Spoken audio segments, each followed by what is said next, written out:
Hey everybody, this is Unauthorized Access. We are your hosts, Chase, Brad, and Chad.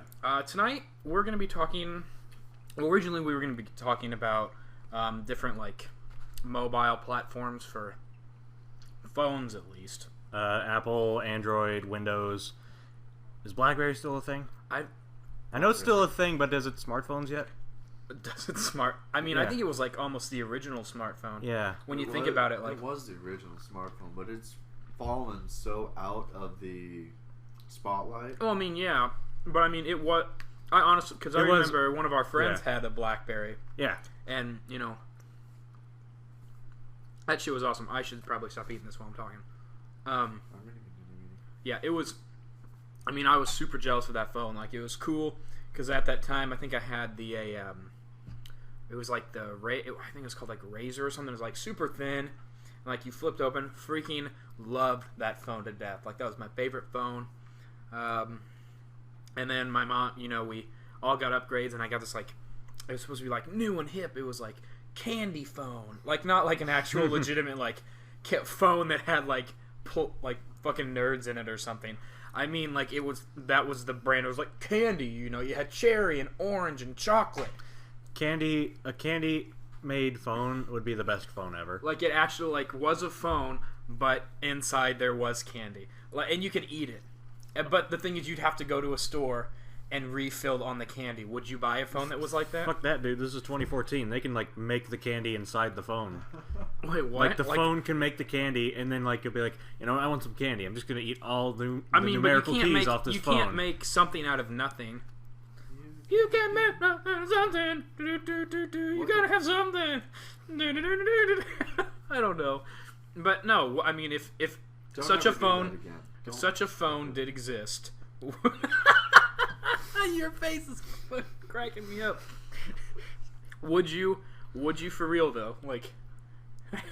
Sorry, I'm just realizing this was going to be the topic we talked about, but then we changed our mind. But then we're going on the topic anyway. I mean, we'll get to that, but I'm really curious. Would you buy a phone that could produce candy, but you had to buy some refillable cartridge? No. To get kind of like a printer. I would love to, but it would probably be expensive as shit. Yeah. And that's what would make me not want to do it. But I would. I'd buy Candy Phone if Candy Phone made candy. What candy would you want? If you could pick any candy, what candy sour gummies. Sour gummies? Either sour gummies or sweet tarts. Chewy sweet tarts or hard sweet tarts? Crunchy.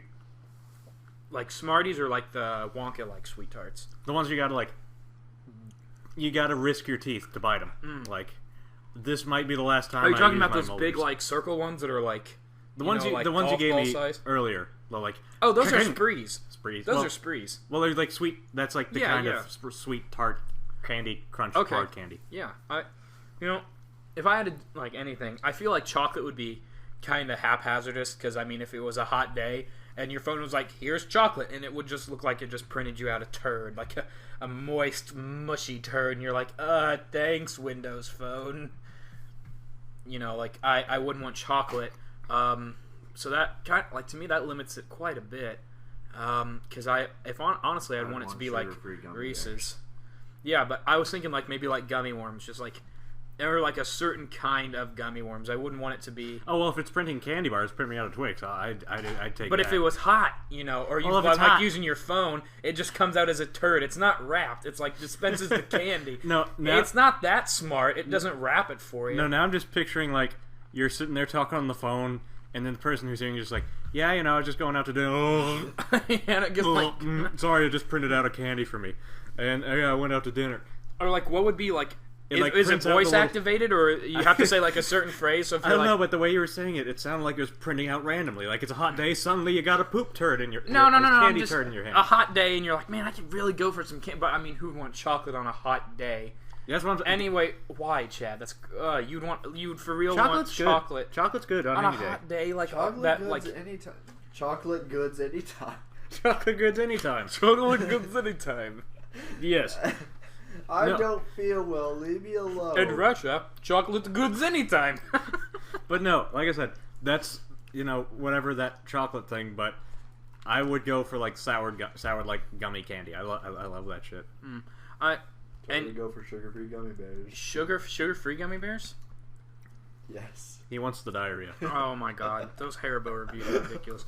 I would do, like, they're not main brand gummy worms. Like, I got them from, like, well, they're from Cracker Barrel, but they're like, you know, they're not like name brand like Haribo worms or those like really demented looking worms that have like big friggin' eyeballs and they're like, we're sour. Yeah. You know, like, we're sour. Not those, but they're like mom and pop like. Yeah. I mean, I know they didn't make them. They're just some generic gummy worms. It's like, I don't know, but the generic gummy worms taste to me a lot better than the... See, when I say gummy candies, I don't mean gummy worms specifically, because for some reason that bothers me more than just regular gummy candy. Well, I mean, like snot bothers you. I mean, well, yeah, but I mean, like, specifically, I have in mind, like, the Sour Patch Kids. I fucking love Sour Patch Kids. They're each one's the... Don't they look like bears? Or no, they're like human shit. They're like kids, and you got the commercials that are like, first they're sour, then they're sweet. Like, they beat up your girlfriend, but then they give her a nice flower. Like, that's the commercials. Those are the commercials. Mm-hmm. They just do horrible things, and then they do a nice thing. I mean, so it's like, oh, you know, I just committed mass genocide, but I planted flowers at their grave. Oh, we forgive you. No, we don't. No. I just had a bird crap on your windshield, but then I cooked the bird and gave it to you. It's like, oh, thank you. Both of these are bad things to me. But they're delicious. I just have to Cooked birds? What? No. Sour Patch Kids. Oh, I'm going to say cooked pigeons are probably not delicious. They probably are, actually. Just not the disease. Not the crappy New York ones. Like, the crappy New York ones probably, like, made of smog and hatred. Mm-hmm. Like, if you... Smog, hatred, and they, like... Their crow is the sound of a car. And as soon as pure light touches them, they just go poof and just smoke. It's just like, have you ever seen like a smoke bomb just like go off and it's like, poof. Dude, would be black and you'd hear like a scream like, dude, people in New York honk constantly for no reason. Like, what do you mean? When we were there, I expected to like look at someone who was honking and see like them being mad, like, you know, get out of the way, or you know, get the line moving. They had no expression on their face. Like, that was just their instinct. They were just like, well, what is it, 5:13? Better fucking honk. I haven't done it enough today. Like, I'm stopped in the road. Honk. Honk. I mean, to be honest, I did not remember the cars when we went to Times Square.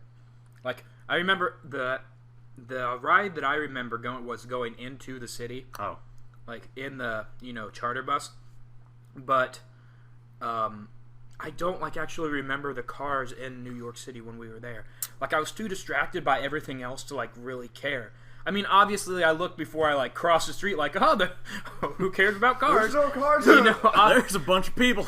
I mean, I still had enough, like, my peripheral vision was still, you know, on it, so I wouldn't die or get mugged by, like, a, you know, bootleg purse seller. Like, you know. Oh, my gosh, dude, that scared the shit. For those of you that don't know, which probably all of you, because we've never mentioned it before, we were all in the high school band together. In one of our band trips, we went to New York for about a week. I loved it. That was my favorite trip ever. Hated it. It was one of my favorite trips too, just because we went. I really loved the Phantom of the Opera. Oh, that was a great play, but I still hated the trip in general. Oh man, I remember watching like some dude high on cocaine take a shirt off under a jacket somehow. Like, he did not remove the jacket, but he somehow took his shirt off under the jacket. And he was yelling at someone. He did that, and then he walked away. And I was like, this is New York, and this is amazing. You're like, this is real. This is real life. I don't want to live there, but it was amazing to visit and say, oh, hell. Like, I can... Honestly, like, I don't remember being drained from New York, but I do remember going to Lollapalooza for just those 3 days. Well, just, I mean, from concert, from, like, you know, 10 in the morning to midnight, 1 in the morning, just, you know, freaking dancing and just going ape shit all day, you know. That's tiring, physically. But, like, emotionally, just being in Chicago, for those 3 days, literally just fucking drained me.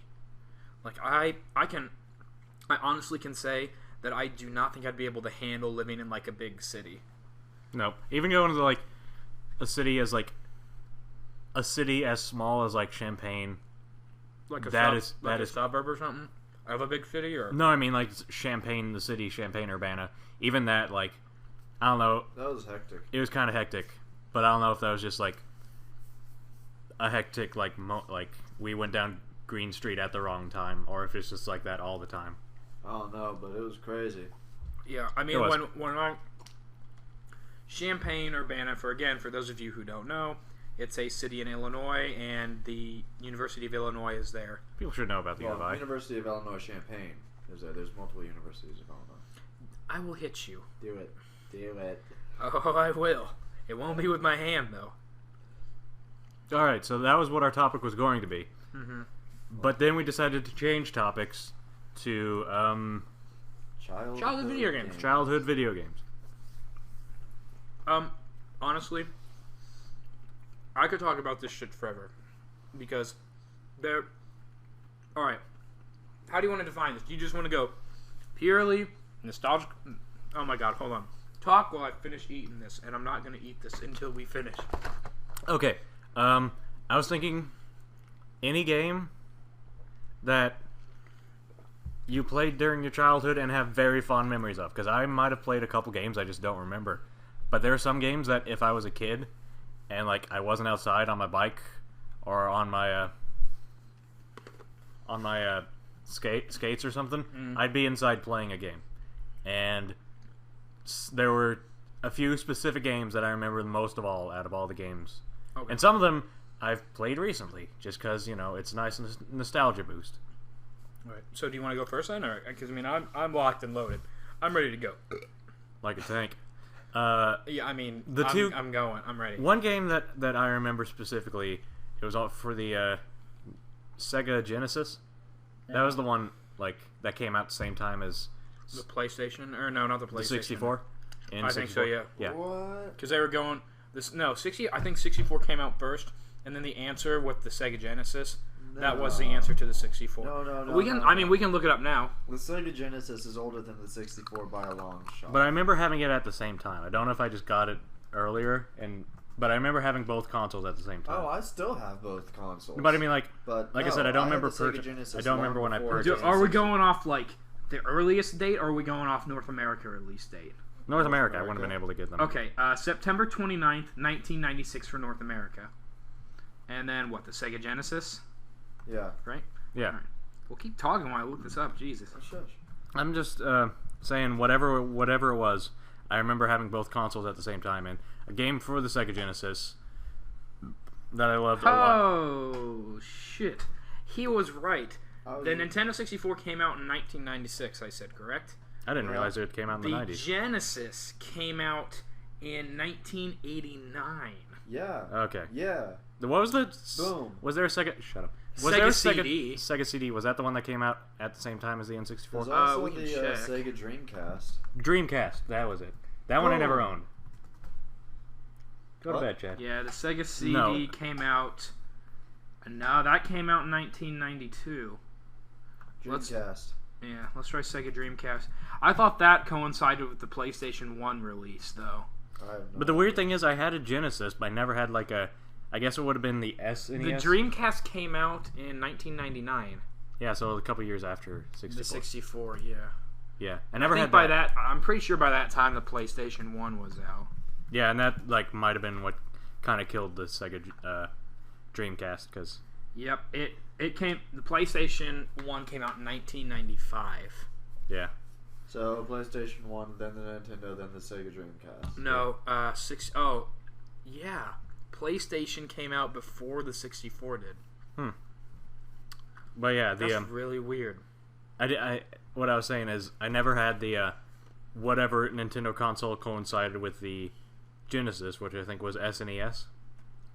It wasn't the NES. NES was a lot earlier than that. It might be the Super Nintendo. Yeah, sure. Yeah. Let's just go with that. But Never had that. the one I had for the Genesis, this game called Primal Carnage. Or no, Primal Rage. Primal Rage, dude. Yep. Primal Rage. I had that. It was a dinosaur fighting game with like claymation movement, which in retrospect might have made it kind of shitty, because like if you have a fighting game, you got to move fast with it, and like you can't have like claymation animation moving fast. But I didn't care. I fucking loved that game. Back then that was probably like fucking mind blowing. Like, well, it was just it was just a really good game as far as I remember. But again, one of the things is they had like, from what I remember, I think 5 characters. Mm-hmm. They had like, let me count, a T-Rex, a raptor, some weird like snake dinosaur that had hind legs and like was weird, and then I guess an abominable snowman. What? Dinosaurs and then the abominable snowman. Yeah. So I guess there were 4 characters, but then they made 8 characters by just taking those 4 characters and swapping color palettes. Oh, good so like palette swap. they're like, okay, we've got this raptor, this T-Rex, this weird snake dinosaur that spits acid, and the abominable snowman. Let's make another raptor, another T-Rex, another snake dinosaur, and they didn't change the moveset at all. I don't think so.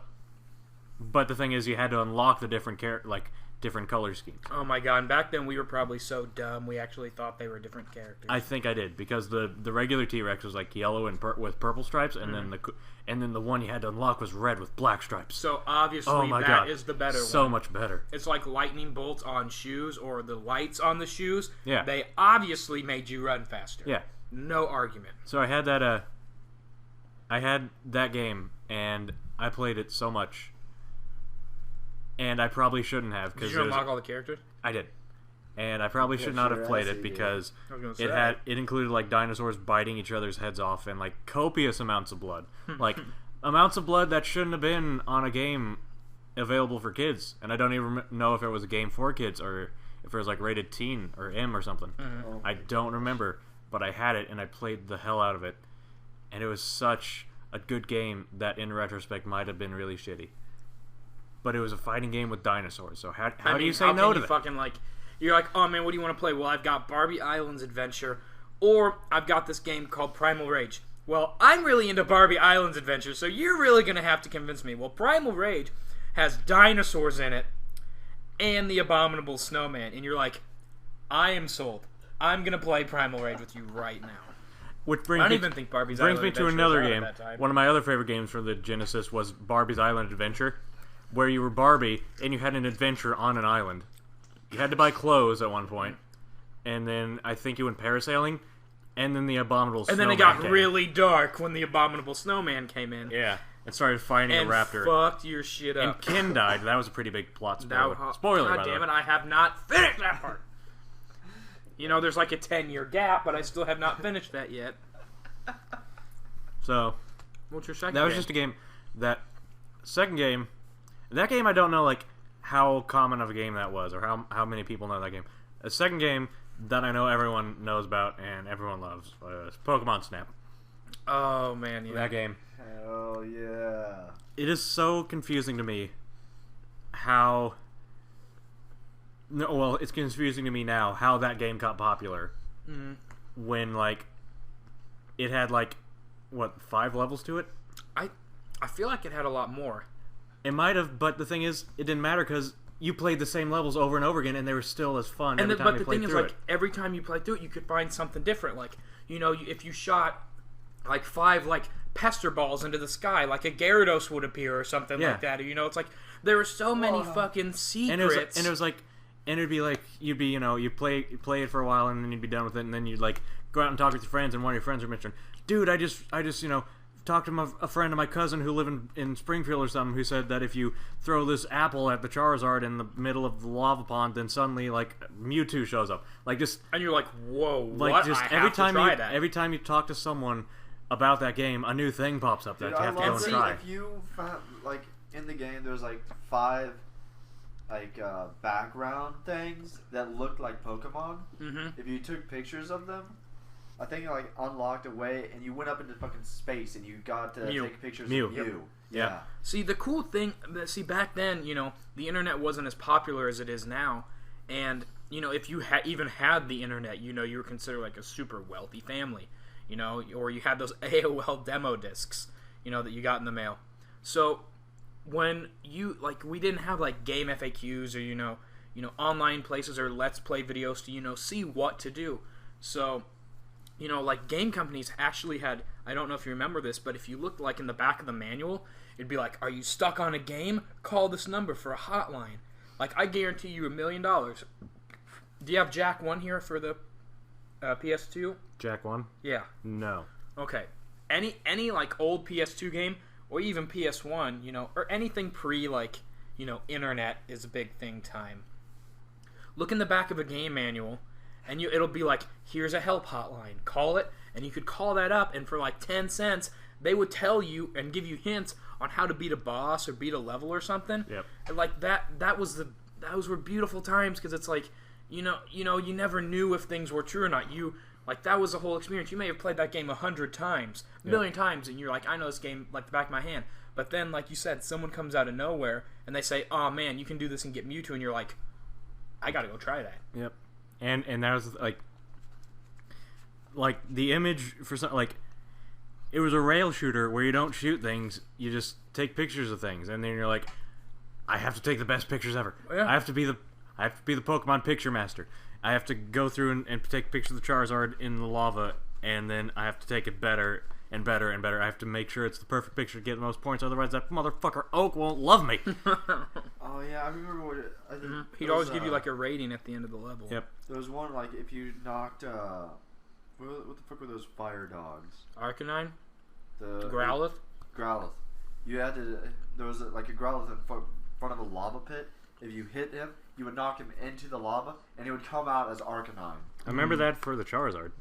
Like, if Was you that, knocked a... Was that with Charizard? I thought that was with Arcanine. I remember that with the Charizard, because that was like one of the most iconic, like, at least for me, one of the most iconic images of a game is the Charizard. We're good. Keep on going. Is the Charizard coming out of the lava? Yeah. Well, okay. That and the cave one where like the electrodes that all blow up and stuff. For some reason, Magnemite in the back there. Yeah, for some reason those two, like, that image This might not be good. stands out most to me. Yeah, it's been so long since I played that. I want to go play it now. Yeah, I know. It was like, I mean, I've got a Nintendo 64 emulator. Like, we can always play it. You know, I wouldn't mind doing a video on it. Hell, I might keep that in mind for later. But regardless, as you were saying. No, I mean, I was just saying, like, that was the perfect example of a game that, like shit, you could play it through multiple times on the same level and enjoy it every time. I bet you there's still stuff on there that we don't know about. Oh, you know what? Normally I'd agree with you on stuff like that. Not this time. That game has like a very occult following, and I guarantee people have found everything. Oh, I'm not there is to saying know like about that game. everyone. I'm still talking about like us three. Oh, well, duh. Like, Yeah. it's all, like, if I picked it up again, I couldn't tell you, like, I maybe like one. I think it's like how to get the fucking Snorlax to wake its ass up or something.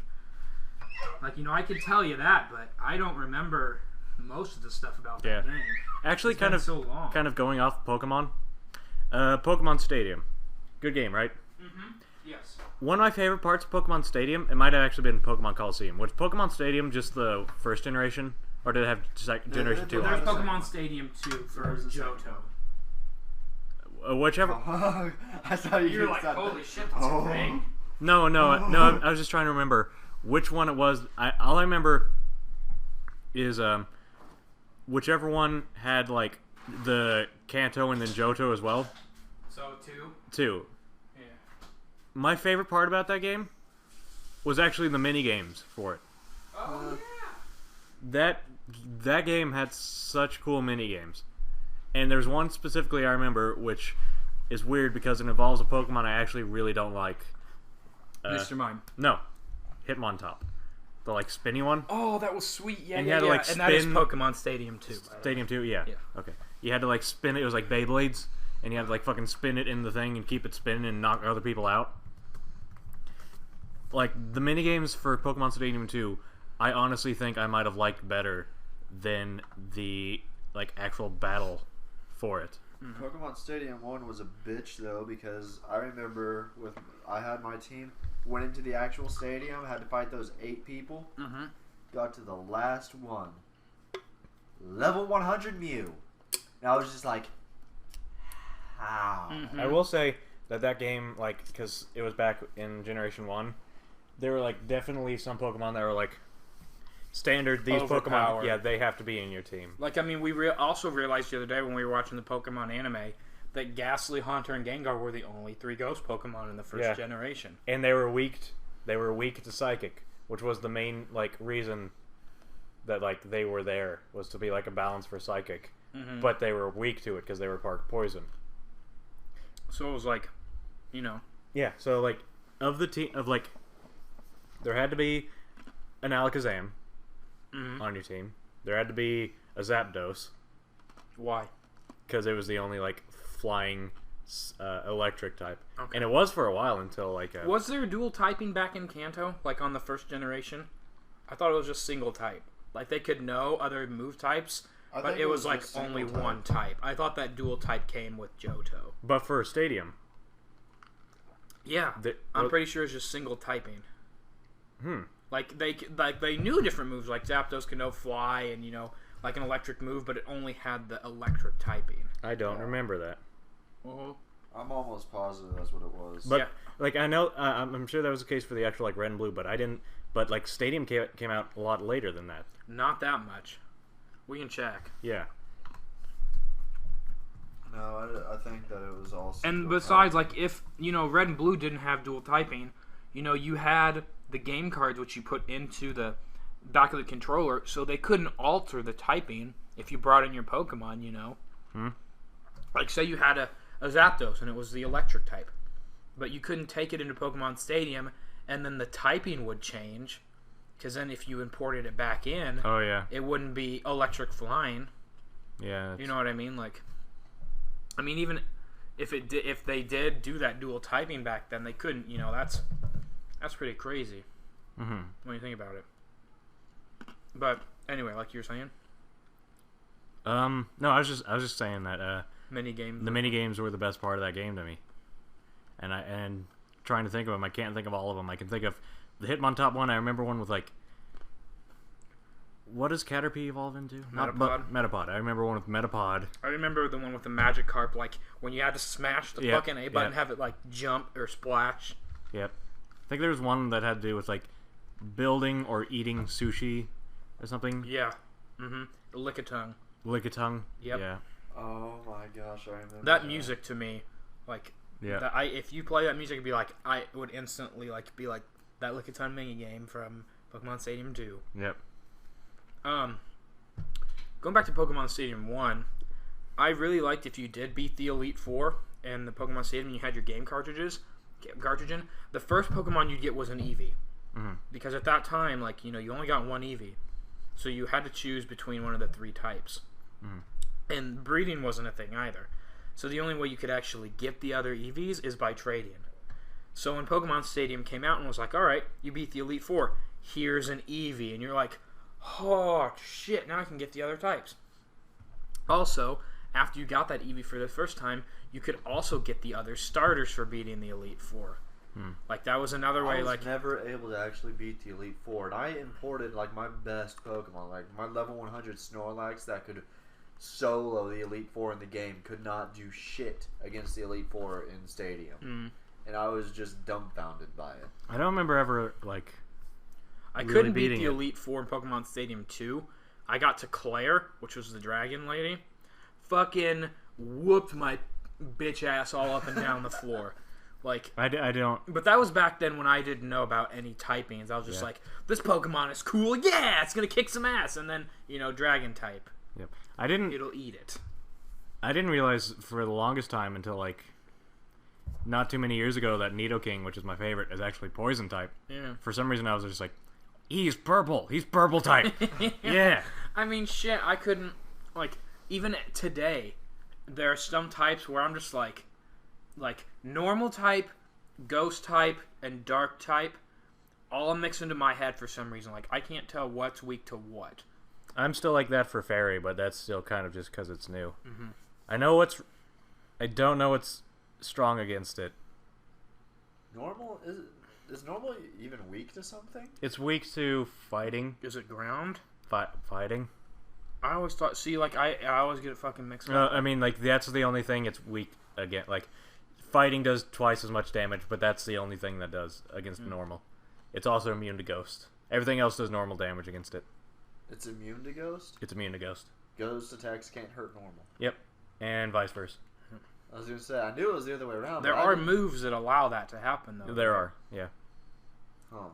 But yeah, so you said Pokemon. So what you said? Primal Rage. Pokemon Snap and Stadium 2, the mini games specifically, because like I said, I don't think I ever beat the Elite Four or ever really cared about the battle mini game in it. Or not the battle mini game, but the battling aspect of it, because I just like the like actual handheld cartridge game so much better. But the thing is, though, like what I really liked about Pokemon Stadium 1 and 2 is the ability, because I didn't have a Super Nintendo at the time. I got a Nintendo 64. My first thing was a green Game Boy Color, and I still have that system today. Like, I did not get rid of it. I still have it. That was my first system, and Pokemon Crystal was my first game, that's one of my nostalgic for me, which I'll talk about in a minute. Just being able to play that on your, take it everywhere. That's awesome, but being able to play it on like a big TV, and I mean back then big TVs weren't like 30 some inches, and you're like, holy shit, like this is huge, While we sit in front of a 46-inch, yeah. That probably weighs less than the 20-inch TVs from back then. I would say about like 4 times less. Like a TV the size of that laptop that you're. I mean, obviously, to stabilize TVs back then, they filled them up with cement. Yeah. I mean, I don't know. I mean, I'm a computer engineer. I don't even fucking know if those big ass TVs are cement. Most 90% cement, 10% electronics. I still don't know how we. I still don't know how we removed the TV that we had in our living room for so long. Did you have a tube top? Tube top? Tube top? The ones with the back? Like those are tube tops. Just a tube. But then they're called tube tops, motherfucker. It was tube top. Look it up. But then it also had a base. Fight me about this? Its base was built into the TV. So to pick up the TV, you essentially had to pick up the TV stand as well. I still don't know how we got it out of our house. Did you see that big TV? Did you help us move that big TV out of Drake's basement to Jack's house? I've never been to Drake's house.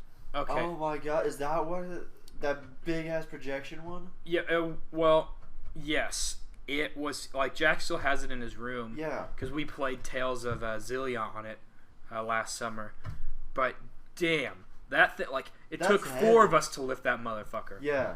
And we were like, oh my god, I'm gonna have hemorrhoids for how hard I'm picking this thing up. It was for real heavy. Yeah.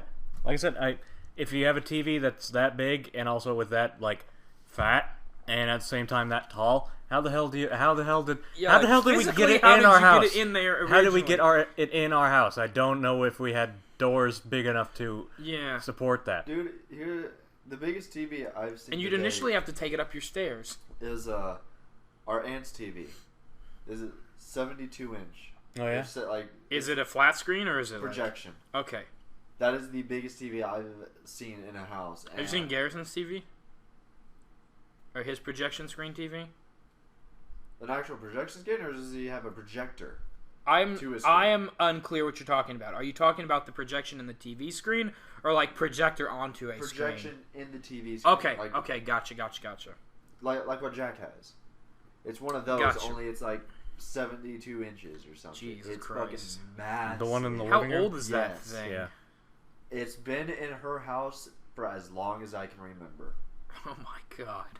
Yeah, but no, I don't even want to imagine. Yeah,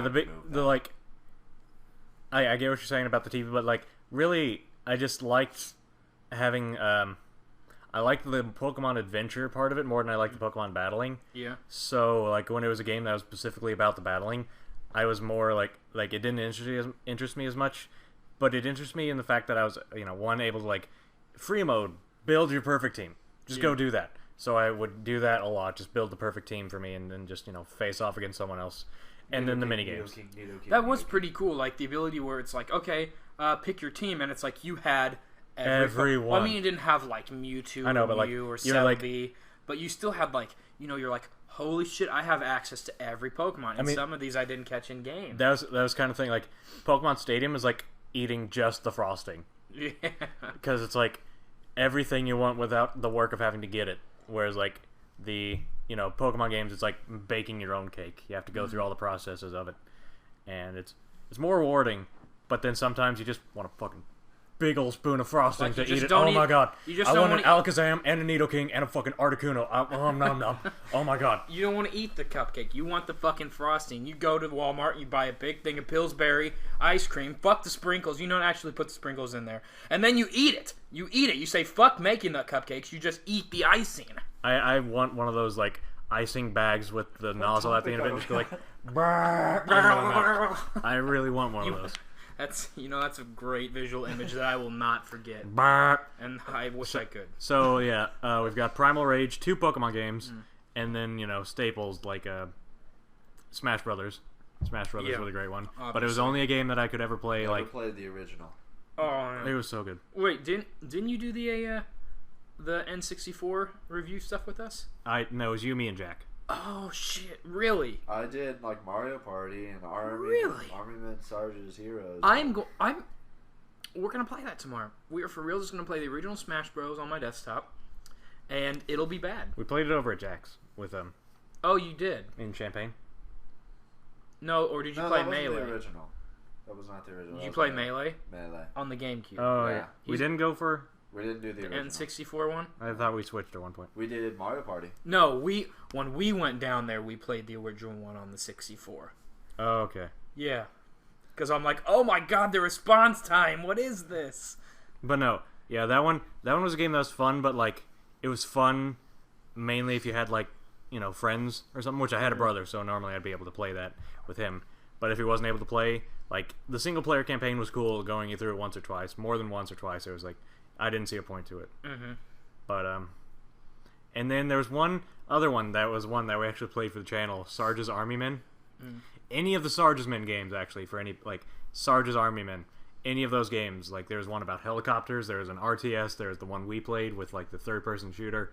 Any of those games, I bought so many Army Men just because of those games. Like, I bought the Army Men because of the games. I didn't buy the games because of the Army Men. It was the other way around. Did you actually do anything with them? No. I don't think I have them anymore. No, I mean, like, the Army Men. Like, did you actually play with them, or? Yeah. Okay. Yeah. And for some reason, it was like...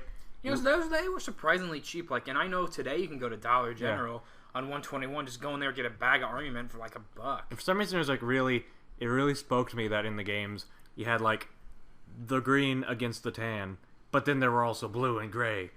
The world is a diverse place, kids. You can meet all kinds of people. You can meet green. What were the gray? Gray were like the... I know tan were the bad guys, and like blue were like the informants or like the spies. Blue were like the spies, yeah. Gray, I don't remember, but they were part of like they were part of the game somehow. I don't remember. Were they exactly. like just like neutral and just like not wanting to get in between the tan and green? I don't remember. The gray is the mystery. We don't know about. You gotta watch out for them. Yeah, but trust them. But no, so out of all of them, what was probably your most nostalgic? Like out of just most nostalgic game, as far as like young childhood kids, like more so than when I was like kind of going through late elementary school into junior high, like that. Not counting those ranges, which included games like Dynasty Warriors or Jack and Daxter. Yeah. Not counting those, just like young childhood games. Probably Primal Rage. That game just like defined so much of my childhood, and it was weird because I could only ever play it when I was in my parents' bedroom. Really? Like we had the Is Genesis. That where they set it up? That's where the Genesis was set up, and Did back then it was like play the Genesis. No. Okay. That's what weirded me out, and it was one of those things where it's like it was such a hassle to get it plugged in. Once you plugged it into a place, that's where it was gonna be. Oh yeah, I remember that. Like I said, I still have my Genesis. To hook that bitch up, you have to go through coaxial cables into the TV. And the all Super that. Nintendo does that as well. Like, oh yeah, my God. that was the days before like HDMI's where you just like plug 2 things in, then plug Before 2 things out. RCA cable. Yeah. Like even that it was worse than that. So like it was weird, but I remember playing that game so many like after school afternoons, just like after watching the fucking SpongeBob. I'd just go into my parents' room and play some Primal Carnage, Primal Rage, whatever, and it was fun. It was probably my most nostalgic game. Yeah. Yep. I'll go next if you don't mind. Are you still thinking of stuff? I might have a few. Okay, I'll go next. I have quite a bit actually. Like I said, the first system the first like console I guess you could consider that I ever had was a Game Boy Color, and the first game I got for it actually was Pokemon Red. and I really wasn't interested in it that much. Like I don't know, like it was my first thing into gaming. I was just like, okay. Yeah. But for some reason, I got Pokemon Crystal. Okay. Yeah. I love that game. Yeah. To this day, that is my favorite Pokemon game. Yeah. It was so good. It was like it. I didn't have Crystal. I had Gold, but see, Crystal, like it had. I also had Silver after I got Crystal. Like after I beat Crystal, I got Silver to like trade some Pokemon from Silver over to Crystal. But the thing is, like Crystal had like it was a different game, so it had like it was different than Silver and Gold. It had its own story. Like you were chasing after Suicune and everything. Like to me, that was like, oh, that's awesome. Yep. Like I don't know why that was so intriguing to me, but it was just like I loved it. Was it Suicune? It was so Suicune, man. That was dumb. That was a horrible pun. You are horrible for having done that. I know. I won't forgive myself. Anyway, I caught every single Pokemon from Kanto and Johto from that game. Wow. Like I was really accomplished from that. And guys, I shit you not, I still have the cartridge. But one day I can't. Like I used to go to little people's daycare. It's like a religious daycare type of thing. Oh no. And we would always come there and we'd always Pokemon battle with the USB link cables and Yeah. Hell yeah. you couldn't be too far apart. You're like, oh, don't move. Like. And see, Pokemon at that place was like, they considered it the devil worship. So, yeah, we're going old school here. I feel like that might have been a thing for us as well. Really? Like just at your house or just No. At like general? the daycare that we went to at one point. It was like Fuck that. it was just like I don't know if it was Pokemon in general, Pokemon or games in general, but it was like something was like it's bad, nasty, evil things. No, I mean like games weren't like when I went there, games weren't evil. Because we had backyard football on like the communal computer, and that shit was awesome. That's another one of my, childhood games. But anyway, had Pokemon Crystal. We'd take it and we'd hide under this like 4-way slide because you could kind of like squeeze in there because the teachers couldn't like pull you out. Oh yeah. Like they couldn't fucking reach in there because they were fat. Yeah. Anyway, I was actually super scrawny when I was little. Like I was a little runt. Yeah. Regardless, I had it in my pocket, and I put it in the hamper. Oh no. The cartridge? The cartridge, just the cartridge. And I went to play it the next day because I was going to take it to school. And I was like, Mom, I can't find my game. She was like, well, I know where it is. And I was like, well, where is it? Took it out. It was all bent. It was all bent. Like, I still have the cartridge. I kept the cartridge as a lesson to always check my pants for things. Like, I shit you not, when we go home after we get done with college, I'll fucking show it to you. I have it like in a shrine in my action replay box. Like that. I can even picture the scene. It was in the basement. At that time, my mom and dad were still together, and they were fairly wealthy. Had a 3-story house, basement, ground floor, and then the first floor. There is a laundry chute that went from the first and second floor all the way down to the basement. Oh, yeah. And, I remember being in the basement and my mom showing me the cartridge, and I just held it in my hand, and I ran upstairs to get my Game Boy Color, and I jammed it in, like, it fit in, but when you turn it on, it'll say Game Boy, and underneath, if there's a game, it'll say a Nintendo. That Nintendo never showed up. Like, it was done. It was done. And I didn't, like... Yeah.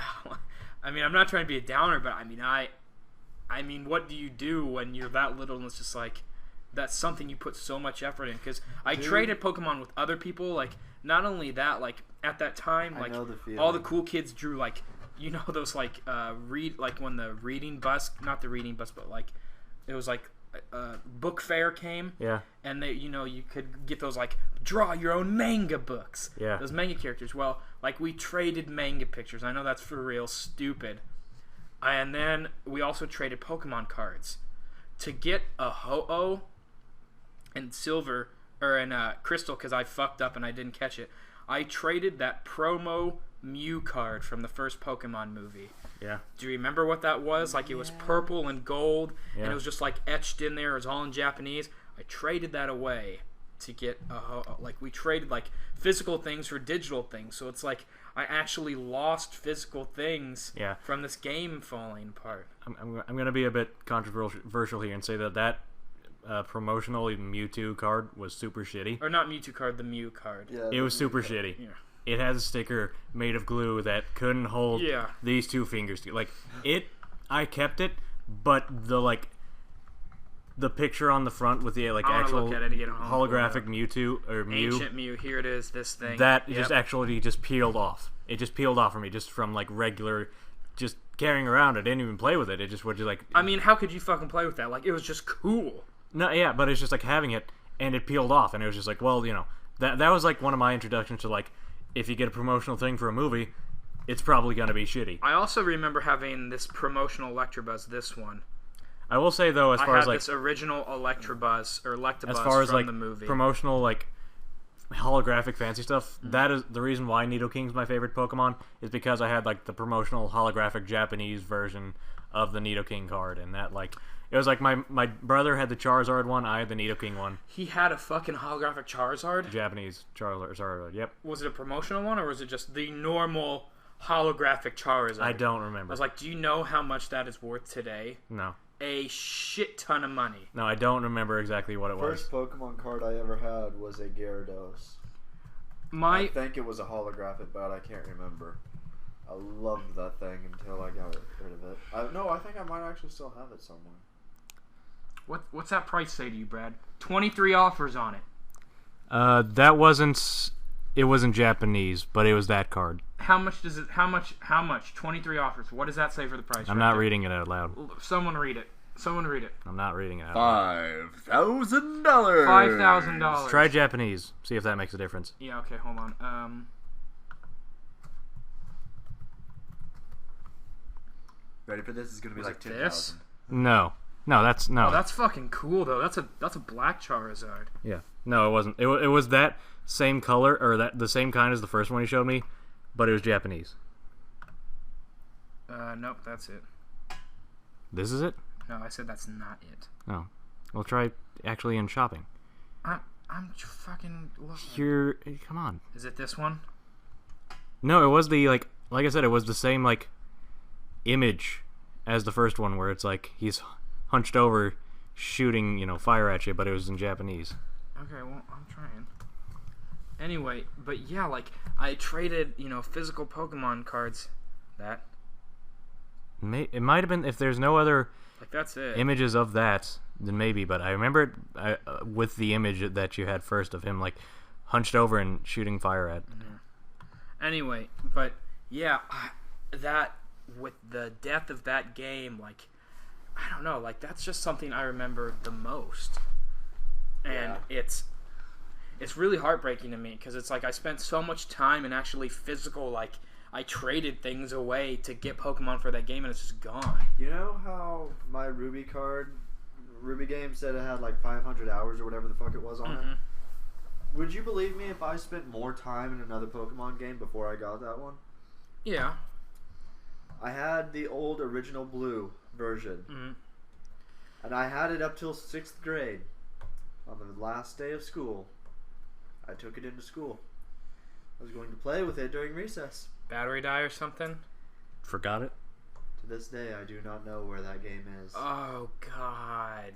I had, I think, almost a full team of 100s. I mean, I feel like that's even worse than the Crystal one, because it's like, at least with Crystal, I had some closure. You don't fucking know. It could still be on that playground.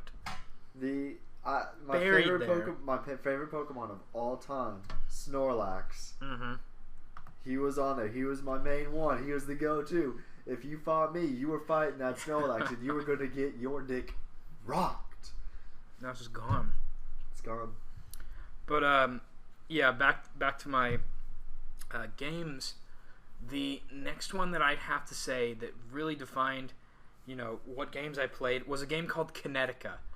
Now, I had to pull it up because I had to make sure that was the actual name of it, because it's been a long, long time. Kinetica. Let me just give you what it is. Imagine it's the future, all right? And the big sport is racing, but it's not cars. It's humans with wheels on their hands. Mm-hmm.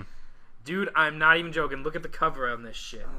It's like robotic, half like human. motorcycle looking. Yeah, it's set in the future versions of Earth's major cities, outer space, and some fictional locations in Earth's distant future. Jeez.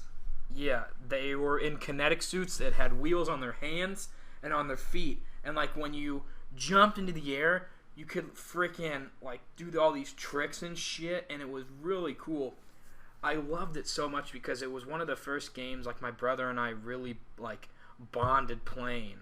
Mm-hmm. You know, like, and that was a very significant, like, thing for me because it's like, normally, you know, he liked other games when I didn't, and I mean, it's still like that today. Like, he likes, you know, Call of Duty games and stuff like that. I mean, but he did play Metal Gear Solid 4, which I was really happy about that.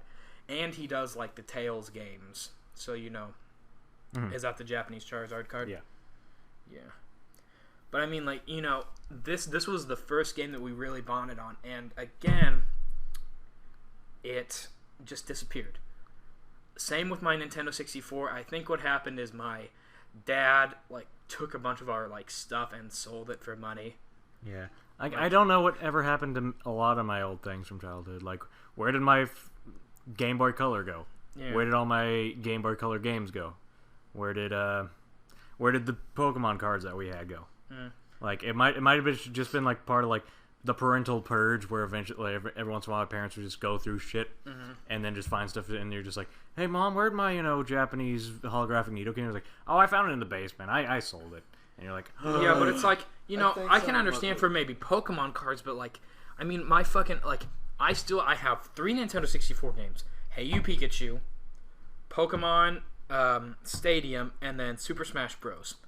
I had a Nintendo 64, and when my brother and I had it, it had 4 controllers. One of them was gold. Like, but that's gone. It's for real, just gone. And like the thing is, it's like my mom doesn't even know where she is. I'm like, Mom, like if you sold it, that's fine. It's just like, what the hell happened to it? You know? She's like, Chase, I honestly can tell you, I have no idea where it was or where it is now. And you know, like we actually spent a full afternoon. Like this was probably when I was in high school because I first started dating Lauren, and she was like, I really love Ocarina of Time. I was like, I've got that, and a Nintendo 64, we can play it right now. You know, like, that was one of our, you know, tried to be one of our first things, but never could find my Nintendo 64, and that game, and the controllers, but I still had 3 games, weirdly enough. So it's like, I honestly think my dad just sold it, but like I said, Kinetica, this game, and the game is so fun, and it wasn't like easy, it was fucking hard. Like in the first few races, like you could either do first, second, or third and progress, and the next few races you either had to place second or first. Like these are in seasons, okay? And then the third season, the only way you could progress is if you got first every single time. And I mean, it was hard, but I mean, hold on, let me look up some of the pictures of these racers. I mean, these dudes were badass looking. Okay, well, there's some porn. Good. But no, like, that's what one of the racers looked like. Yeah. And look, this motherfucker is one too. Like, there are some really cool fucking, like, suits and shit. Like, see, that was one.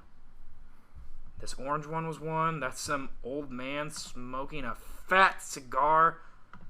Like, there's some... I mean, this game was really freaking cool to me. And, I mean, yeah, it's just a racing game, but... You know, it was one of the first things my brother and I ever played together. Were you going to say something? I'm sorry, I didn't mean to interrupt you. No. One of you guys going to say it? No. Okay. The game that I probably have put the most time into, whole entire life, and I could say series too, Sly Cooper 2. Oh, yeah? Yep, that was the first, like, PS2 game that I really got into, even before Kinetica. I actually got it at a garage sale, to be honest. Like, it's not like I was like, oh man, this looks cool. It was like, oh man, it's cheap. Yeah. You know, it's like, at that time, we really didn't have a lot of money, so, you know, it's like we went garage sailing for stuff. And, you know, any chance I could find a game that was like $2-3, you know, Mom was like, yeah, sure. Picked up Sly Cooper 2, you know, just for the shit of it. And I was so entranced by just the characters and the dialogue, and I mean, like, it wasn't an overly, like, complex story.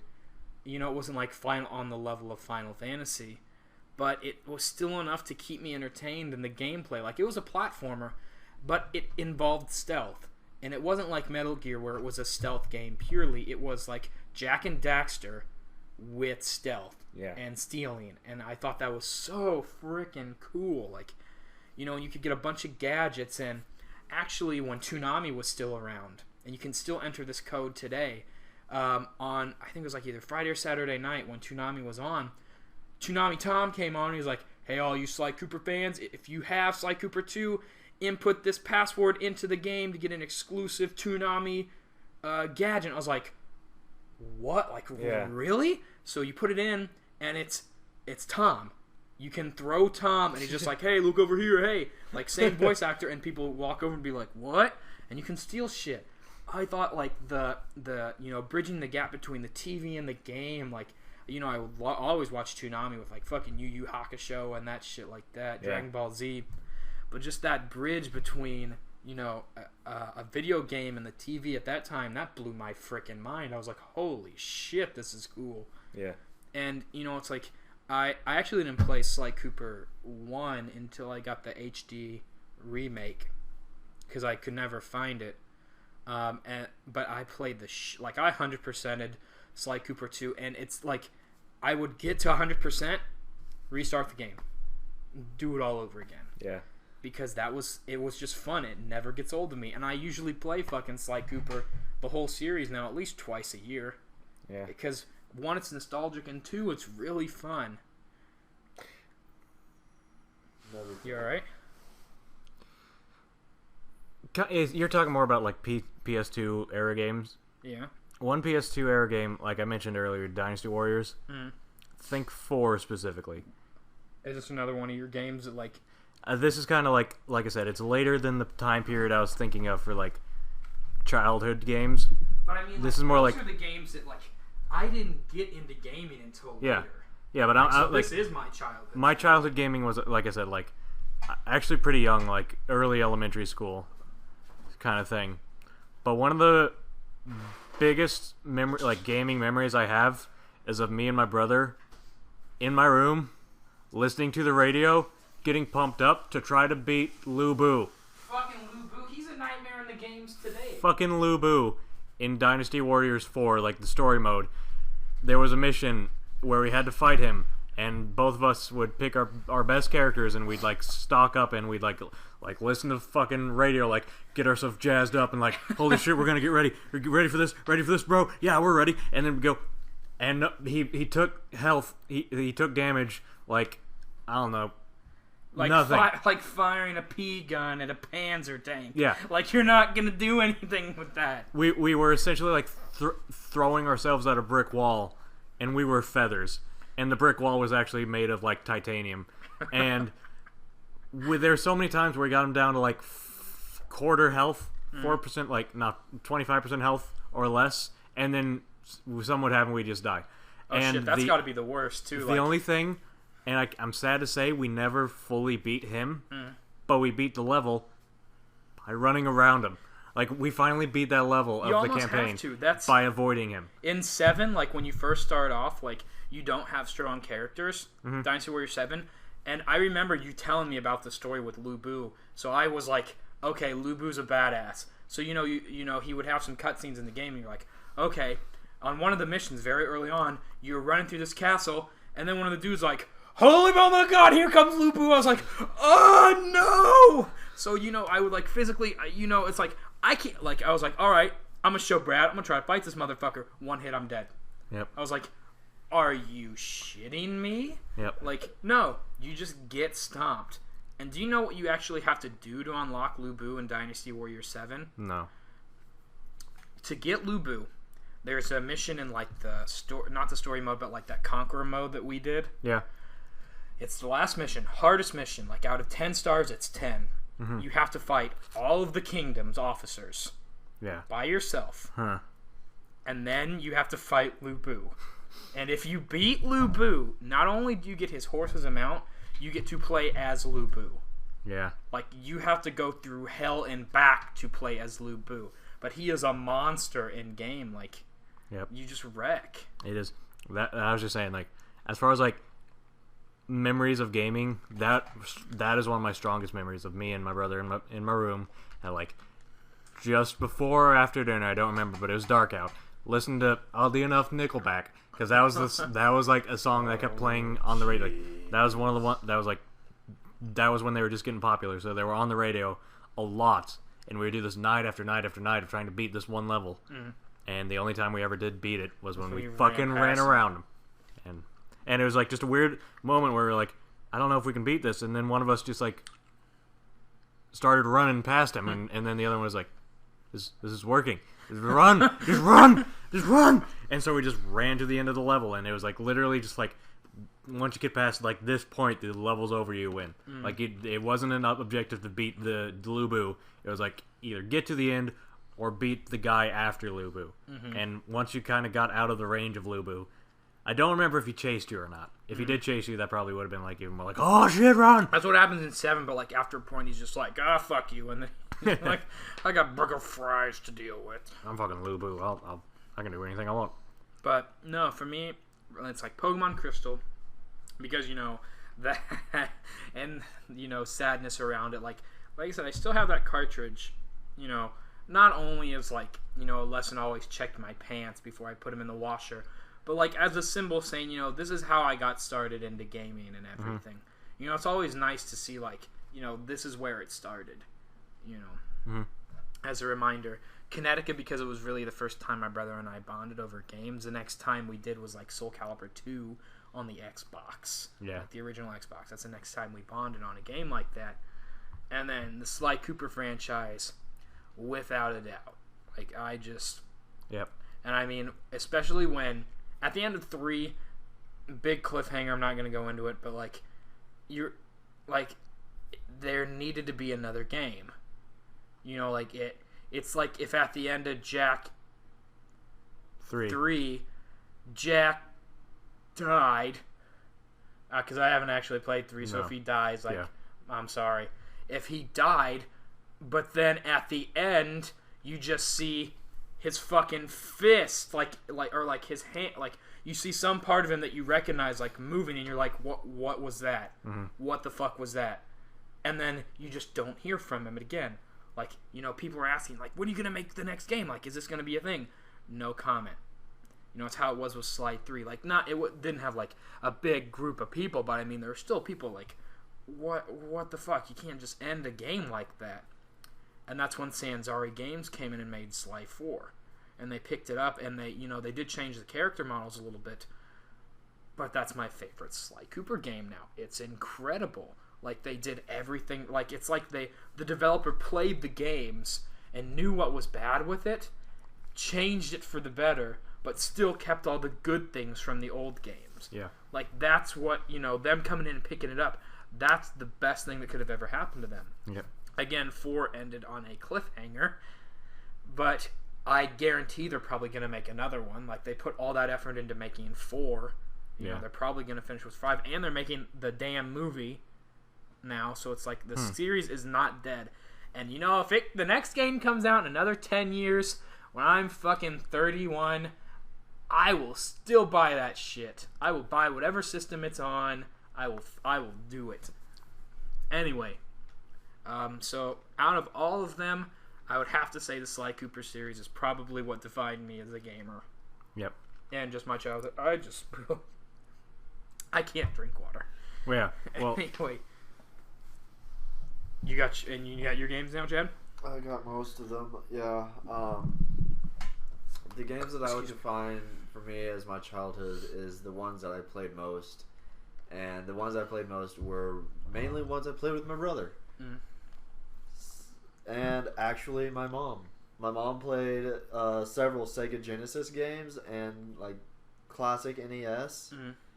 And playing those Sega Genesis games, I couldn't I had so much trouble with some of them. It was like, man, can't even get past World 3. Mom's at fucking like World 20, just like I know you guys play Bomberman a lot. Oh gosh, Bomberman was such a good game, but fuck it, so much. I don't remember ever playing Bomberman, but I remember the character of Bomberman so well. Like, the character himself. It just stuck. He was a fucking bomb with, like, I don't even know where I was introduced to him, but like, I was somewhere, and, like, his character is super iconic for me and super nostalgic. I don't think I've ever played a Bomber game. See, I never played the original one. I played, like, the new one, like, that came out for, like, the PS3, or it's like a Bomberman World, or whatever the hell it's called. But Paul, which is one of our friends, he got it for the PS3, and I was like, damn, this is fun. I've been missing out on Bomberman. Yeah, the original Mega... Well, I don't know if it's the original, but Mega Bomberman for the Sega Genesis. So good. So difficult. Like, there was, like, 8 worlds. And I would get to, like, world maybe 5 or 6, something around there. Getting close to the end. And then I couldn't do it. Always died. Every time. My mom would get to the very final boss. Like, when you're looking at the map, you only see 7 parts of the world. The 8th part floats in after you beat the 7th one. She would get there, get all the way to the end, get to the final fucking boss, and die because it was that damn hard. Shit. And to me, I have, like, if there's a game that I'm having trouble with or something, and my mom can actually play it, because nowadays she can't really do the It's not like she could be like, Mom, I'm having problems on tour. Come help me. Well, no, Someone's being mean to me on tour, Mom. Come yell at him. Like on Halo, she can't do that. But if she can't beat it, there's no way I can. None. In Quix, which is another Sega Genesis game, QIX, fucking loved it. By the way, brief description: you had a square box with several small enemies and one big boss enemy for each level. The goal was to draw lines that will then create a block inside that shape that you then drew. Your goal was to trap the enemies inside those shapes. So the first thing you do is go to a corner, make a loop. So then you have a pocket, and you wait, and wait. And finally one of the enemies will get in there, and then you draw a line over them, and you fucking kill that motherfucker. And then you do it again, until eventually you have... What are you doing? You're like petting your tongue. No, I got like a good tongue. I got a like good tongue. an inflamed taste bud. Until eventually there's either no room left for the boss, as in you draw so many boxes and shapes and whatever that the boss literally just dies because there isn't enough room. Or you trap them. And there's power-ups and stuff, like you could go really fast, or you could actually shoot at the enemies as well. It was so cool, and I love that game so much. What was it called? Quix? Quix. Q-I-X. QIX. Okay. Like Ultimate Quix, I think is what it was called specifically. But those were great. Another memory of playing with my mom, and by playing with my mom, I mean watching her play the game, Rayman 2. Any of the Rayman games are just good. They're very I couldn't good. beat it. Really? One Sunday morning, in comes my mom. Crack the knuckles, went at it. Chad, I'm not going to say that your mom is more badass than you, but your mom is more badass than you in video games. She beat Rayman 2. And, oh my gosh, so many props to her for that. The only game my mom can beat me at is Galaga. And, like, we used to... Like, one of the things we picked up, like, at a garage sale was, like, a plug-and-play into your TV. Like, you put it into your TV and you can play it. It had Galaga on it. My mom was like, oh, yeah, I used to play that when I was little. I was like, Mom, whatever. I was like, Mason and I are really good at Galagas. Like, there is no way. You know, like, level 15, 16 was probably the highest level. Mom got, like, level 30 first try, and she just looks at us, you know, like... that just blew my mind. I was like... Oh my god! I will say my mom's never like. I don't think she's ever played like a full video game. What about Pong? My dad. Everyone's fucking played Pong at some point. My dad in their life. got like really good at like space fighter games. Like, you know, like not Space Invaders, but like space simulator games. Or no, like isn't Galaga like where you're on the ship and like you have to blow up the asteroids? No, that's Asteroids. Well, like. Not asteroids specifically, but like you're have full control. Galaga is just left and right. That might be it then. There is Super Galaga where I think you can move like Okay. Yes. But the ones where like you just move left and right and destroy like, but I don't remember if the game like you can move like in any direction you wanted or not. But my dad got super good at one of those like space fighter shooting games, and he got really good at that. But then I've watched him play like the old school Call of Duty games, and I'm like, oh, Dad, your reaction time. I have a question for you. Have you? Yeah, both of you.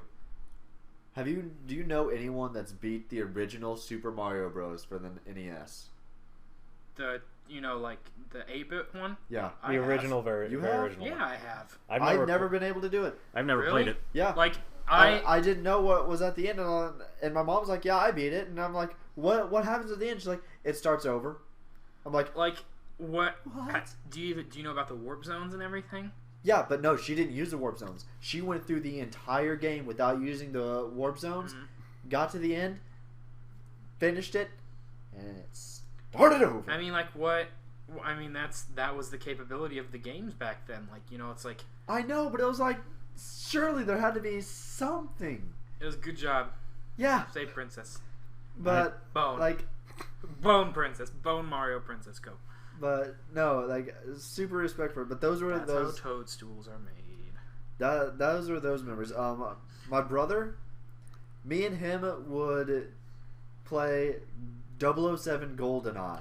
That was fucking... Lauren can kick my girlfriend can kick my ass in that. And we had rules because I would always play as Odd Job. Why? You're that fuck. Yes. You are the fuck that you just don't invite to birthday parties because you're the one that's like, I'm gonna pick that little motherfucker, and then you win, and you're like, haha, I'm so good at video games, and everyone's like, No, it's fucking because picks Odd Job. he's short and you're aiming up here, and my brother would they would get You're infuriated the fuck at that me. you're cheating. And so we made a rule that I could not play as Odd Job. We had to or Jaws. And then did you just magically start losing a lot? Well, I was always worse than my brother. Like, even when I was Odd Job, like that was really the main reason I only did even remotely good. But I don't like you, Chad.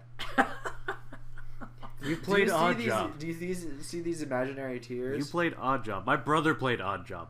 I don't like you. That's okay. Like, damn. But we also went through the campaign like on the hardest difficulty to get all the unlocks and cheats for all that. So we would always play like with the bobblehead thing where all of our heads were just like ridiculously portioned.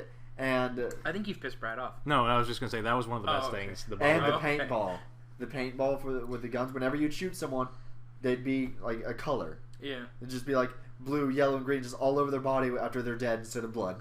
GoldenEye, like for its time, was surprisingly an incredible game. So great. Like, I mean, when we went back to play it today, like when we did the N64 thing, yeah, I have the control scheme. Like, I tried to make it a little better. Yeah. With the scheme, but like. I mean, how do you have how do you have a first-person shooter game where you have one analog stick in the middle? Yeah, the analog stick moves you, but it's like if you hold up, like you stay looking up. Yeah. And it's like you have and for some reason very, like, and this was just part of the for some reason this was just part of the way that the emulator you had worked at first. For some reason, when I first started playing, like the analog stick had you move forward and backwards, but then aim left and right, and then the directional buttons had me move left and right, but aim up and down. So like if I needed to move left and aim up, I had to press right on the D-pad and then up on at the same time. That was bad. I don't know. It granted it was an emulator, but regardless, even on the Nintendo 64 itself, it is still a hard game to like. It has like a weird mixture of like precision aiming and auto aiming. Like have to like start aiming at them, but then once you start, it'll kind of auto aim. But then if it moves, it'll stop auto aiming, and it was a weird combination of that. I don't know how any of us got good at it as kids. I mean, like I said, Lauren's just great at it. Like I don't like. Again, when we first started dating, I was like, I'm a big bad video game man. I'm pretty good. Then she's like, yeah, well, I play fucking. She can tell you literally anything about Ocarina of Time, like anything. Yeah. She helped me with the water temple. I'm not gonna lie, like she did, because I got fucking stuck, and she's like, "Move, pussy, I can do this." She's so cute. Anyway, no, like and she was just good. She's good at GoldenEye. Like, honestly, I think that's an achievement in itself. Like, anyone can actually still play GoldenEye to this day. Like, when we have, 2 analog sticks to move, it's like, if you can physically fucking, like, win at GoldenEye, you're kind of a badass. Yep. Second game that we played a lot was Army Men Sarge's Heroes 2. Yep, that was. We would always play the bathroom level. Multiplayer. This is 2, not 1. No, I know that. I was just thinking. I was trying to remember what level that was. And we each had our own like little areas that we would always be at. And if you went there, you're done. You are fucking dead. But we would always have these little areas, and then we just go and try and kill each other while in our spot. My brother, for some reason, always had the toilet. I had the sink, and we went to war. Like, we would go down to try and get like power weapons, and then come back up. But it was ridiculous trying to, like, it was so fun though. Gosh dang it. But like Brad said, there was a bunch of the Army games because I also got the helicopter ones. Yeah, those were good, weren't they? I had one of the helicopter ones, but yes. Were they originally for the Nintendo 64? Yeah. I had them for PS2. I had for 64. Okay. Did they remake them on PS2 into like a better quality, or? I don't know, but I had it for PS2, and Sarge's Army Men games were really good games. They were really fun when we played them. Like did the review. Even on it. the RTS games, like, it's kind of a complicated type of game to have, especially for a console. But they somehow made it work, and it was like collecting resources. You were collecting like melted plastic, and like you had like 5 or 6 heroes to choose from, all voiced by Jim Cummings. Really? Yeah. Anyway, but no, yeah, Army games are really fun. Indeed. Mario Party 1. Oh my gosh. I didn't know, like, until we did the video on that, I did not know how fucking just Mario evil Party that game 1 was my favorite Mario Party game of all time, until one day my brother decided to take it to high school, because back then the Sousa line was cool. They had a 64 in that room. They also had my Mario Party 1. Mm-hmm. Guess what's no longer in my possession? Your manhood? Your manhood. That was what he tried to say. Yeah, I don't know what I was going to say. Your Mario Party 1. Your dick. Mario Party is a game series, and I'm quoting someone. It is a game series where you play for 45 minutes, and then the computer decides who it wants to win. Yeah. Like during that game prediction thing, that's the computer saying, well, no, this person is going to win. And then that's what happens.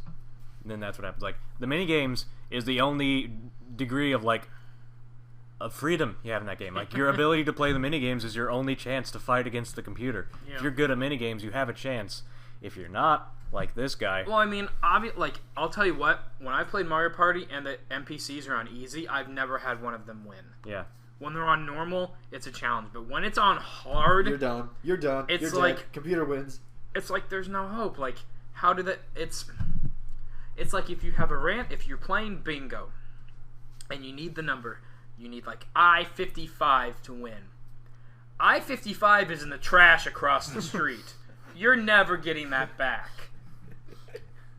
So you just sit there and you fill up the whole board, and you're like...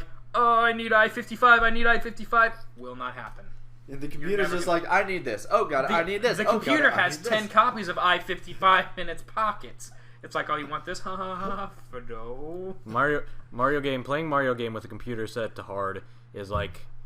It's like asking the computer to kill you. It's like judging a fish's ability to climb a tree. It's like, this fish can't climb a tree properly. It loses. Fuck you, human player. Did I ever tell you the time when we played Mario Party and the Wario maxed out the coin thing? Yep. It had like 130 coins, and then it did the chance time with the Shy Guy, and it was with the Chain Chomp. Whereas either like times 7 if the big one won, or times 64 if the little one won. Wario picked the little one. Motherfucker won. 999 coins, just max it out. Or like if the computer's on hard and it's like on the chance time where it's like you can take stars from other players, it's like take stars from person that is in lead, take all of their stars and give it to the computer player. Yep. And you're like, what is this? This game is literally out to get me. Yep, I remember that. Because it's like you be doing it, and it's like, all right, the computer's going, boom, it's got something to do with me, boom, taking stars, and you know how it goes faster each time, just boom, boom, to you. Yeah. Fuck. You know, Chad, I actually have a question for you. Speaking of Mario Party games, because you know I've never actually asked this, and I probably should have. What is your fascination with the coin star? It was it is like a drive in Mario Party 1. That's honestly what it was. Because that thing, I always got it. Every single time I played Mario Party 1 back in the day.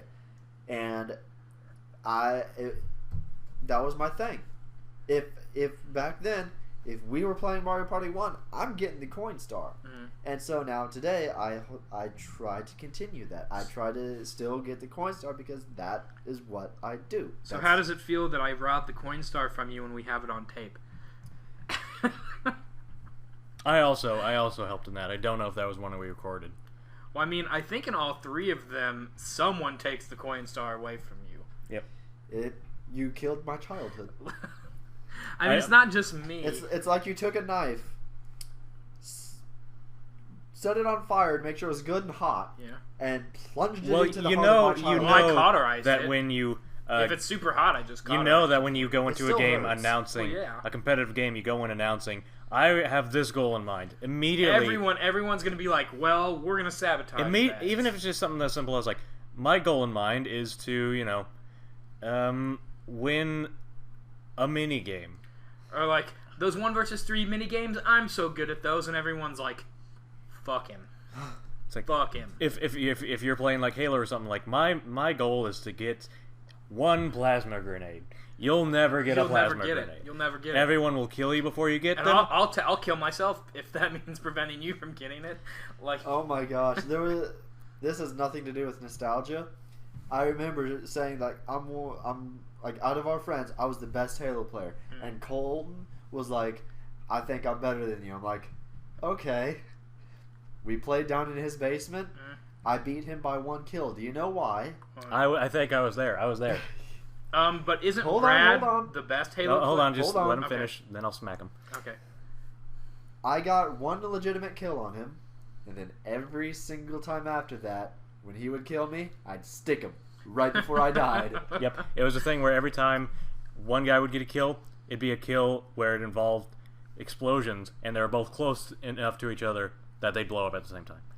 Like once he got the lead, they killed each other equally at the exact same time. Colton never got like just 2 points of break over your lead. It was immediately just he would get a kill on me, and then I would have to kill him back, and then I'd continue the cycle of every time he'd kill me, I'd stick him. But that initial kill sets you over the back and forthness. That in mind, it was then later proved that he was not in fact the best Halo player. Brad is the best Halo Brad. player. That is true. And Microsoft the stats, and the Halo website stopped taking statistics at the point where I was the best. So Can it's you still look at those? Like yeah. They can't get updated anymore, but they're still there. But also at the time, I have a way to talk about a game to talk about after you finish your stuff. I'm sorry to interrupt you. Shit. What? 007 Armament Sarge's Heroes. You talk about Bomberman. You talk about all the Genesis games. Yeah. Sonic the Hedgehog. Which one? Just the original one? For Sega Genesis. Mm-hmm. Sonic Adventures for the Sega Dreamcast. That was sweet. I beat that. I beat every single one of the characters' stories. Loved it. Big Cat is amazing. Big the Cat? Sure. Okay. All I know is that his name was Big. Yeah. Big Cat. Yeah. He was super cool. I loved the fucking music in the like temple area. Oh my gosh, so great. Street Fighter. I remember that. There's another fighting game. I can't quite remember. Mortal Kombat. Tekken. I don't Dead or remember what Alive. it was. But I would always play as this small little like fucking kid with rollerblades, and whenever you do this certain move combo, they would jump up onto the enemy's head and just start whooping the shit out of their face. What and then, game was that? I don't fucking know. But it was just like this little kid, about like yay fucking tall, on rollerblades, got a backpack and a hat on, and whenever you just do a certain combo, jumps up, and just boom. Speaking of rollerblades, Whoops the shit out of them. That is another game that defined my childhood. Yanya Cabalista. Remember when I made you guys play that? No. Oh, like fuck, that was the... rollerblading game where you had to hold the PS2 controllers sideways. Do you remember playing that? I remember that. No. That was fucking... like... And see, it was supposed to come with a board that attached to the analog sticks. Yeah. You would glue... Like, you wouldn't glue it on there, but it would stick on there. It's kind of like how on the back of your DS and my phone, like that shield thing that you can peel off. It's got that same stickiness on it, but I got it from a garage sale. Mm-hmm. So it never came with the board. Yeah. So I had to play it just with my fingers, and, it was really hard because it's, like, with the board, the timing, is perfect. Like, you don't have to worry about it. But if you're off in the slightest with the timing, it won't register moves. And, I just got really good at that. That was another game my brother and I played, but it's called, Yanya Cabalista. You don't... Was it just... I swear you and Brad played... It was it was in the dorm room, so... Yeah, and, like, remember you were... Like, you had to capture ghosts by doing tricks? And, like, you had the, like... It was like capture the flag, only had ghosts. Was it? I don't know. I remember it was you and me. But I will say, kind of going off skating games, and this is another one... Yeah, that I was about to say. This is another one that's a little farther than what I was considering... Like, what I was talking about. Tony Hawk... Which pro skater? Pro Skater, the first one. Okay. The first one... I only played the third and fourth one. No. For Pro Skater, the first one, playing the warehouse level with Superman by Goldenfinger? Whatever it was. Superman playing the warehouse with that music playing is like a part of my childhood. Wait, is that the one on the 64 where, like, if you jumped out, you could break out of the warehouse and there was like a UFO outside? Yes. Okay, I did play that. Yes. That level was fucking cool because I remember a friend told me about that secret. Like, if you jumped off of the ramp, you could break, and you were going fast enough, you could break out of the glass and go outside, and then there was like a UFO outside. Yep. But then going off of that, like a Tony Hawk game that I think I played and enjoyed even more than that, Tony Hawk Underground. That game, really? For some reason, I played. I made my character. That was one thing that I really liked about it. Like, you made your own character. I don't remember if that was a feature in the first one, but you made your own character. And then there's a story mode where, like, you went through, and it was actually a pretty decent story from what I remember.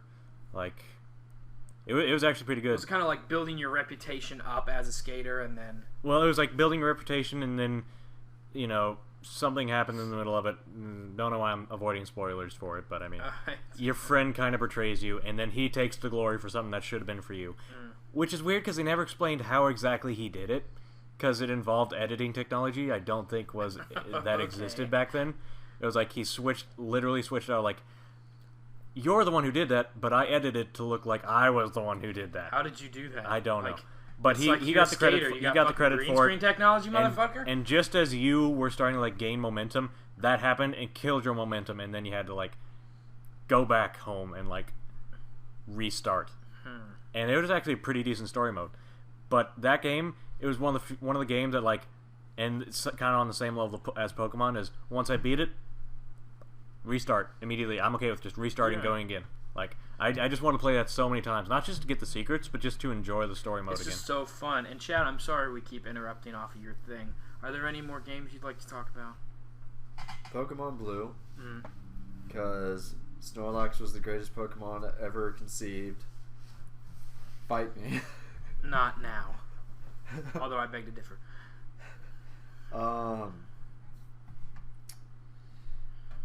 Like I said, I couldn't really pick a few because I have a laundry list of just a bunch of games. Nidoking. No.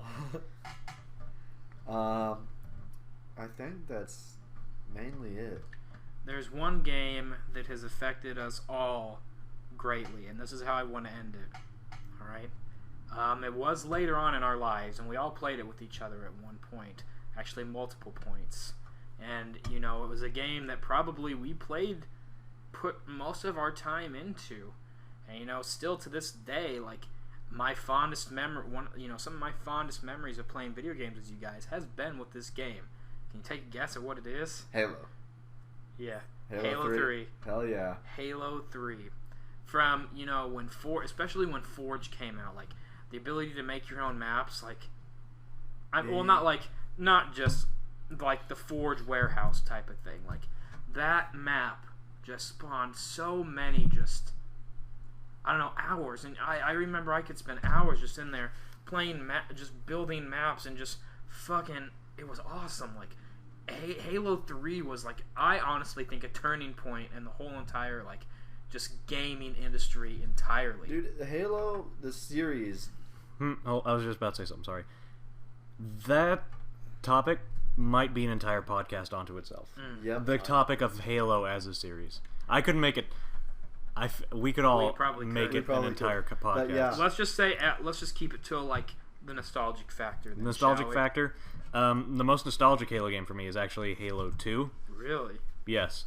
Because it was kind of on the same level of the Dynasty Warriors game, where me and my brother were doing, like, specifically, like, although it wasn't in my room, it was in my basement.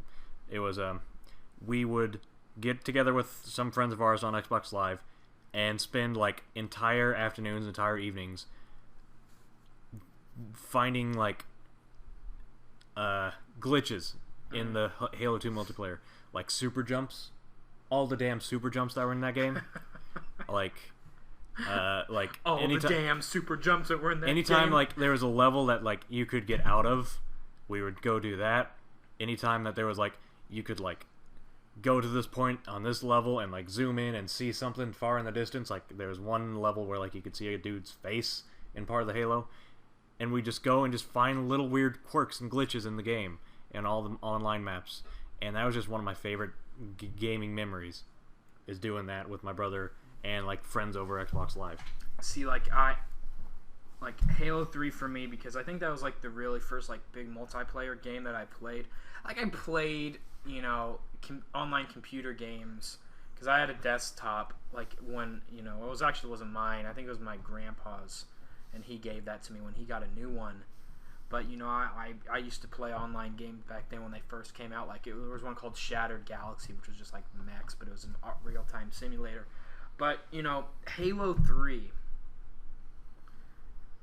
like I said, it was a really defining moment for gaming, because it went for so long. Like, the game just had a huge lifespan. Like, I mean, what came after 3? Was it Reach? No, ODST. ODST. And then wasn't there Halo Wars? Halo Wars is good, yet it's dead now. Yeah. And of course it's dead when I have one achievement left.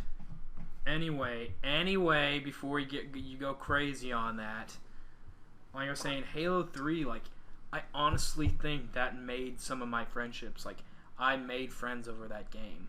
Mm-hmm. I mean, like, that's because Colton and I played the fuck out of it. I played the fuck out of it with you. I played the fuck out of it with you. Like, Jack, Paul, like, that shit was just so fun. And I mean, like, what did we do different? It was just the same thing. Like, we just played online gaming. Like, that was it. But it was just so great. And I remember just coming home being like, yeah, we're going to play some fucking Halo 3 today. I remember it was on Halo Reach, but I remember playing with you, Jack, and Paul on that rocket race. And I was driving around, and we fucking killed. Dude, wasn't it like every time one of you guys would be on my team? I was like, yep, I'm gonna win. We got Rambo on our team. Oh man, I miss playing that. I made some good friends on Halo that I don't talk to them because my Xbox Live subscription ran out and I just don't play it anymore. But yep, I mean, that Halo 3 might actually be, I think it is just on the amount of fun I've had playing it over the amount of time I've had it. Mm-hmm. Probably my favorite game of all time, Halo 3. And just the Halo series in general is probably my favorite series. Most nostalgic Halo game for me, though, is Halo 1. Yeah. Just because it was so great. Mm-hmm. I love that first mission when you first get on Halo. Mm-hmm. That I loved. And I remember me and you would always try to play it over at our cousin's house. Yep. And we would never get past that mission. Because we would always run out of time. And that, I was about to say, like, that Halo 2, most nostalgic, like, game overall. That level from Halo 1, maybe the most nostalgic thing for me as far as gaming. Like, yep, because it's the greatest. It's so... Like, it was the first time I was like, you would just look up and see the scope and the size of the world and just be like, holy hell. You see that it's just a ring and you're just like, whoa. And at the time you're like, this is fucking beautiful. Yeah, like, I mean, and to be honest, and like... looking at it now, it's just not as great, but you still hold that just awe factor because of that. I try to, like, whenever I play older games, like I played Super Mario RPG Legend of the Seven Stars about 2 years ago, because, you know, that's when I bought a Super Nintendo and I finally started playing, you know, all these games that everyone, you know, they go on about, and that's one of them. Never even heard of it. Oh my god, how? Super Mario RPG? Super Mario RPG, never heard of it. Legend That's of one of the Seven best. Stars. Like, that's like a lot of people like one of their best RPGs of all time. Never and heard that of game is hard to come by. I actually own a copy of that. I've never heard of it. I spent an exorbitant amount of money on that. Anyway. I do not regret it. Regardless, you know, I like to look back at, you know, when I play those older games to be like, and think of like try to think like what at the time these looked like, and like what, you know, because I remember, like, I fucking thought Jak 3, because we did own Jak 3, didn't understand the story, but my brother fucking loved it. Like, he's beaten Jak 3.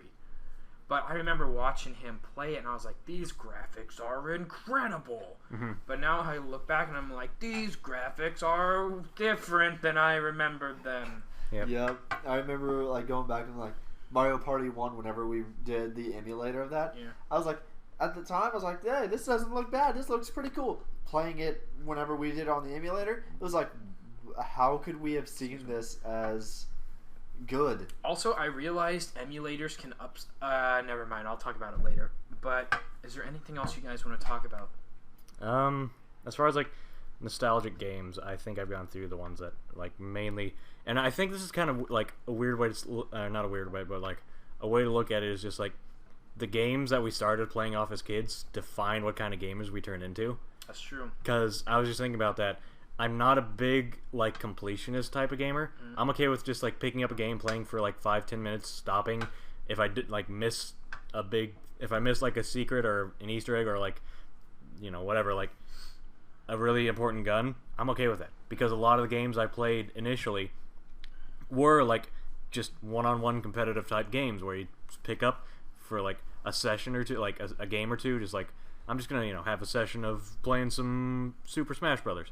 And then you'd play that, and then you'd be like, okay, I'm done. I'm gonna go eat dinner now. Or, you know, I'm gonna play some Primal Rage. Yay, that was fun. I'm like, I think Pokemon was the first game, like, story-based game where you went through and, like, had the option to complete all of it, like 100% find all the item stuff, and that's just not what I did because I was so used to playing games at, like, 5 to 10 to 20 minute spurts at a time. I would never, like, go really with that. Sit down and just, like... And that's what kind of gamer I am now.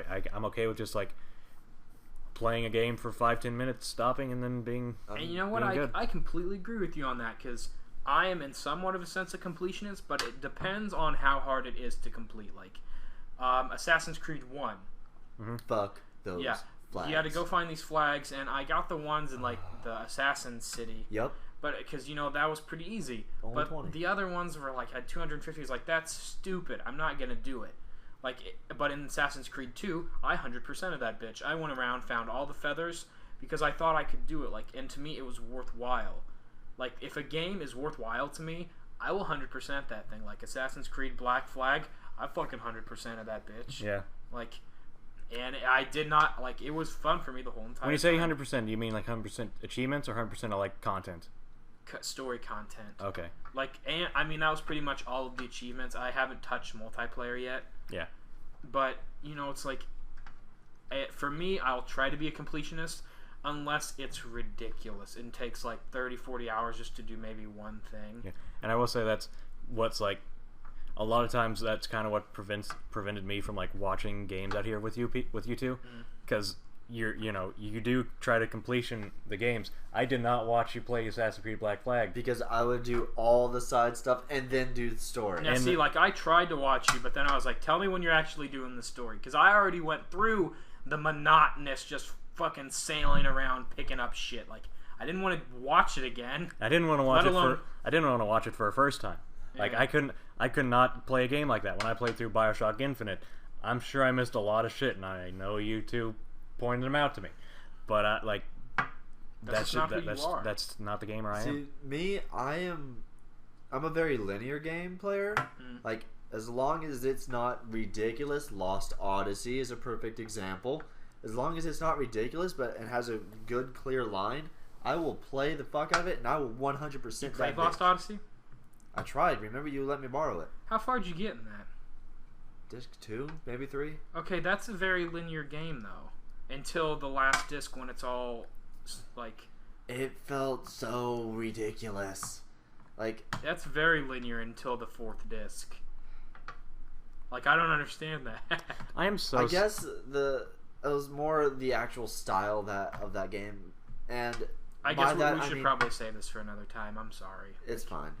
But that's just how I am. Like, Halo games, I would actively look up, like, Easter eggs and go find them.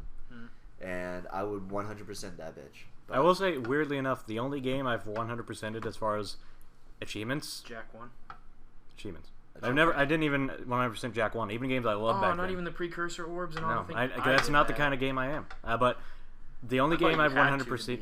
No. I mean, well, you beat it. Like, you beat the game, but... I swear to God, someone told me, like, you have to get all the precursor orbs and everything to do it, and I was like, well, fuck. Like, I didn't even fight the last boss until I got all the orbs and everything before then. No, not that I remember there being pretty big gaps. No, you didn't have to. No, there are pretty big gaps. But no, I was going to say, like, the only game 100%ed as achievements is Left 4 Dead, the original. Really? I had 100% achievements for, like, the 2 glorious months before they updated a fucking, DLC and added more maps and more achievements. And then at that point, I was just kind of over the game. Didn't you, like, play with guys from Britain? I had my 3 best British friends in the world. And we beat all the maps on Legend, or whatever it was, Veteran, Extreme, Expert difficulty. Hard mode difficulty. Very hard. The very hard... I think it was Expert. Expert difficulty on Left 4 Dead. And those were the only people I could play that mode with because it was so hard otherwise. And we had to play that fucking Blood Harvest level 3 fucking times to get me that achievement. And that was the last achievement I needed, to beat Blood Harvest on Expert. And we had to play it 3 times because each time I got to the very last level, the fucking escape vehicle was coming and I would die. Like, it was on its way. But no. But no, that 100% a game is not the kind of gamer I am. But no, that is a very good point. Like, I've never realized that. We could go into this in great detail. Yeah, but I'm just saying, like, I've never realized that. I mean, that's kind of gamers we are, based on, like, kind of what kind of games we got into as kids. Because, I mean, like, I didn't get into first-person shooters until Halo, and I do not actively seek out first-person shooters. I'll get a Halo game because I like Halo, but I don't like and Uncharted. Yeah. But like I stick to RPGs. And yeah, that's me and Chad, one of our most nostalgic games, Halo 1, the first map. This is gonna sound weird. I like RPGs, but it's more like this is what I was getting into with Lost. I don't like the Lost Odyssey style, like the Tales of Xillia stuff, where you can run around, you see the enemies, and you have these like all these multitude of just like I don't know. I don't know what it is, but I don't like that style of game. Like it's not that I. You don't like an overworld. That's what that's called, an overworld. I guess yes. Yeah. Like I don't. It's not that I'm saying it's a bad game. It's just not me, and that's what I meant. I will say that I'm sad I wasn't able to get into. I'm sad that I didn't like Ni no Kuni, because that looked like a super cool game to get into. But that's just the kind of game that would drive me crazy, because the amount of grinding and the amount of stuff you had to go get to beat it, like the fetch quest kind of stuff. Oddly enough, it's such a weird thing. A first-person shooter I didn't get into, BioShock. Yeah. I should probably try it again, but the first time I tried it, I was just going through and I was like, I I'm just not into it. I'm not feeling it. Well, to be fair, BioShock and BioShock Infinite are two totally different games. Yeah, I was going to say, BioShock 1, couldn't get into. BioShock 2, I doubt it. BioShock Infinite, I could probably play the shit out of that. That is one of the funnest games. It looks so great. Yeah. But anyway, yeah, I really, I'm glad we had this conversation because it's not too many I don't know about you guys, but with school and everything, I really don't have the time to just kind of slow down and think about this stuff. But yeah, I don't know. It felt really good to yep, reminisce about the past and everything in that aspect of gaming. Yeah. And now that it's now I realize what I played and what I got into, that defines who you are as a gamer. Even though you may not realize it, I didn't, but it's it truly defines you, and that's what makes it great because. We all like different. I mean, we all have. There are some things we all like, but we all like different things. I mean, just thinking about the games I listed, it's weird for me to think of how much I enjoyed fighting games as a kid, and that's part of the those are games you can quickly get in and out of. And listen to you, you got into games that were heavily story based, and those are games that you play through and you have to you get compelled to finish them. Yeah, you get immersed with the characters. You feel it's you get on a level of what the characters feel. Yeah. So I mean, it's weird to think about the stuff you play, you start it, and now that's kind of what kind of games are the kids playing now?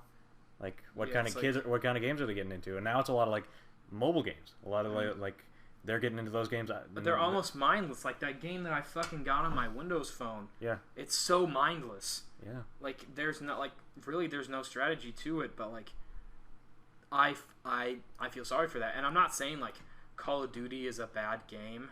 I am not saying that.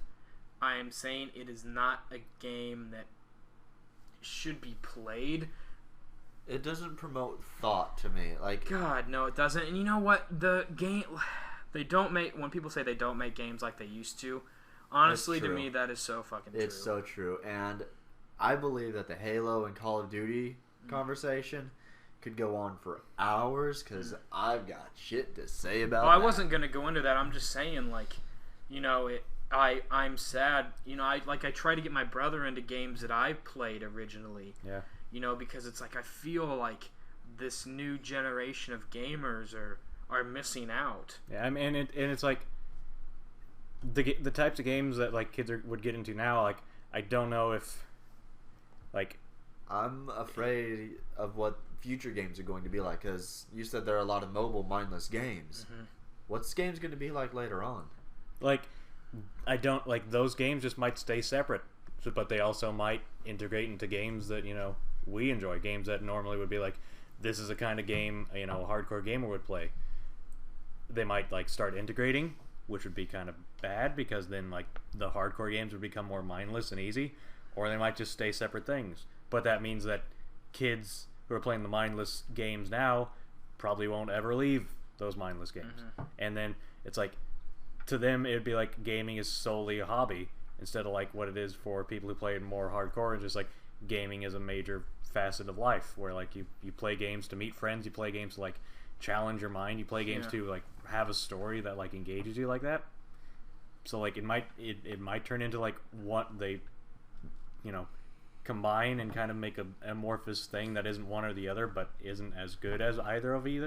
Or they might stay two separate camps, which if anyone ever hops on the games as mindless food, mindless brain garbage, might never enjoy games the way that actual gamers enjoy them. And I mean, when I think about it, it's very scary to me because that game that I'm playing on my phone, I don't know why I still play it. I honestly don't. I was oh, this is a really cool idea.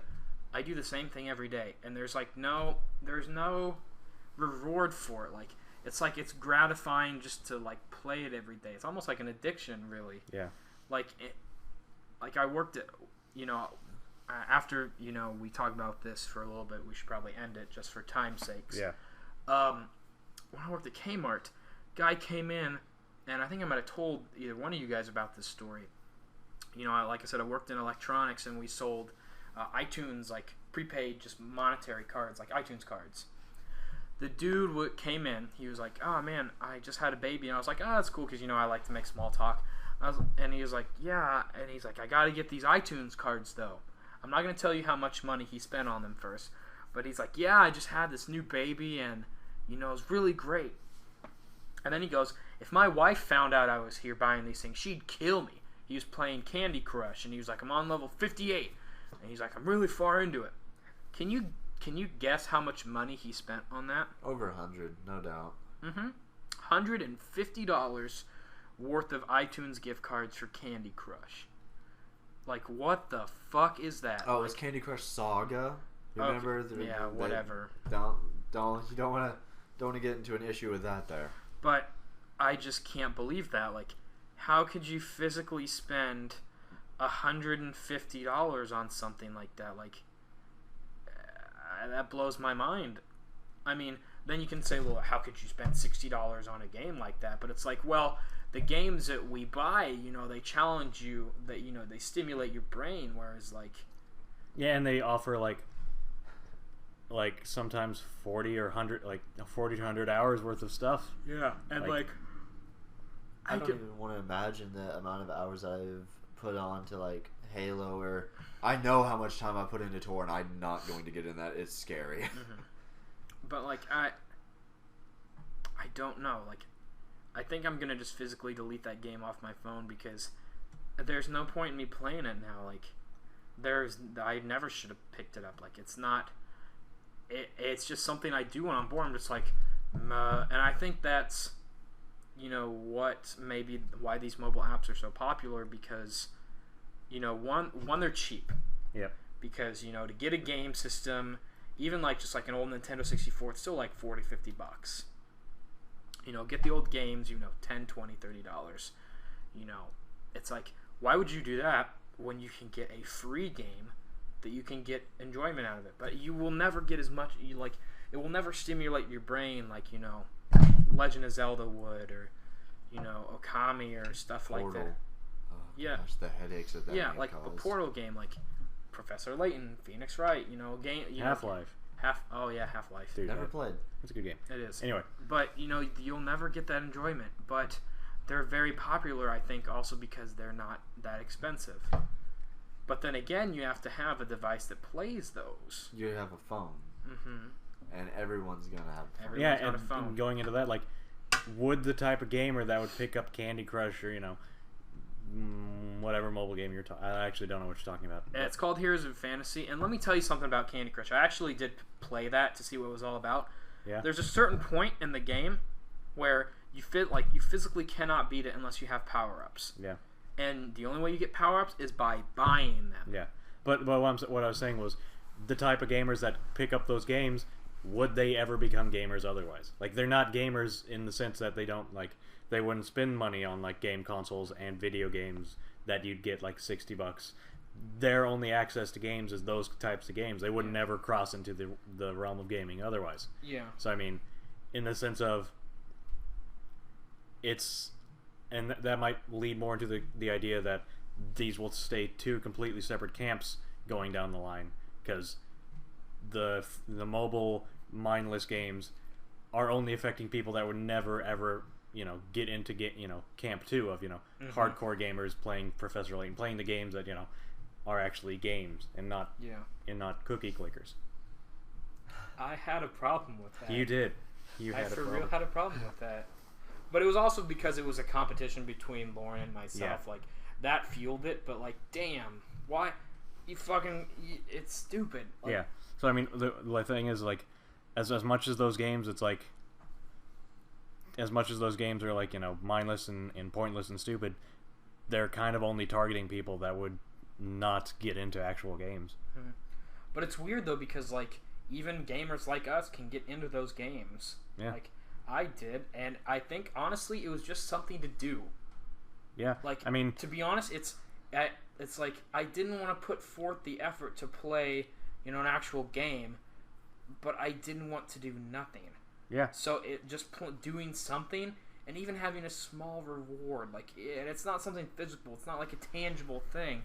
It's just, I beat this, or I got something. Yeah, and it's new. like, it's something to do. Like, a lot of times, like, you're on like you have a commute that whether you're on a bus, a shuttle, or like a train or something, or like you're at somewhere where you're waiting and like you literally have nothing to do. Those kind of like just a distraction, just like I'm on my phone playing a game. I would have my iPod, and I literally like if I did not have my iPod with me, I would probably have like quit my job at the archives because I'd be so bored. Like just having some kind of distraction is crucial, and like those types of games are a good distraction, and like especially for kids nowadays that are like constantly looking for distractions. That's a kind of distraction they get into. And see that's bad. It is. Like that shouldn't be a thing. Like when I was little, I'm a nerd. My mom bought me like times tables. That's what I did when I was young. I freaking did math when I was bored. Yeah. I mean that helped today, but I mean like that's what I fucking did when I was bored. Yeah. I did math. Yep. I mean, but that's my mom raised me different than like every parent raises their kids different, but like like I'm gonna stop. Yeah. It's like you rolling magazines. Yeah, you're just picking apart a coaster. Sorry. but yeah, I think honestly we should probably end it now because we can keep on going about this. Yeah. But I want to end it on a high. It was great talking about old games again. Yeah. And I'm probably going to start playing Sly Cooper again tomorrow. Oh, God damn it. Hell, I would love to just play through the Halo 2 campaign again. I would love to do that. And I have it at home. I might. I don't know if I do, but if I do, I'm definitely going to do that. They're coming out with the anniversary edition. I know. And they're rebooting the Halo 2 servers. That after playing through this, after going through this, I kind of want to later down the road have a Halo podcast. That would be so cool. Are you joking me? Would you honestly ask me if I wouldn't do a Halo podcast? I don't think you did. I think you just said I'd like to do it. Well, you looked at me in that like that asking manners. That's like, would you be up for it? And just really? No, it's more like I would like to do that. Confirm with you. Then suddenly you had to make it a big deal. Suddenly you had to be like, "Are you serious? Are you just? Are you my god! Oh my god! Coinstar! I gotta get the Coinstar! Gotta get the Coinstar! Gotta get that motherfucking Coinstar! Are you serious, noob?" Oh my! I love you, Chad. Oh my lord! I hate you. Oh my god! I hate you both. All right. Yep. Well, so thanks for listening, guys. We really do appreciate any support, even if it's whatever. Even if it's just watching a video through. We really appreciate it. This is just. We originally started doing this to try to get famous, but now we're just doing it for fun. We love it. If you like what we're doing, like and subscribe to stay updated with us. We've got a Facebook, we got a Twitter. You can find it. It's linked on our main page. And again, guys, thanks for listening. And as always, it's Chase, Brad, and Chad from Unauthorized Access. Thanks for listening, guys. Play on.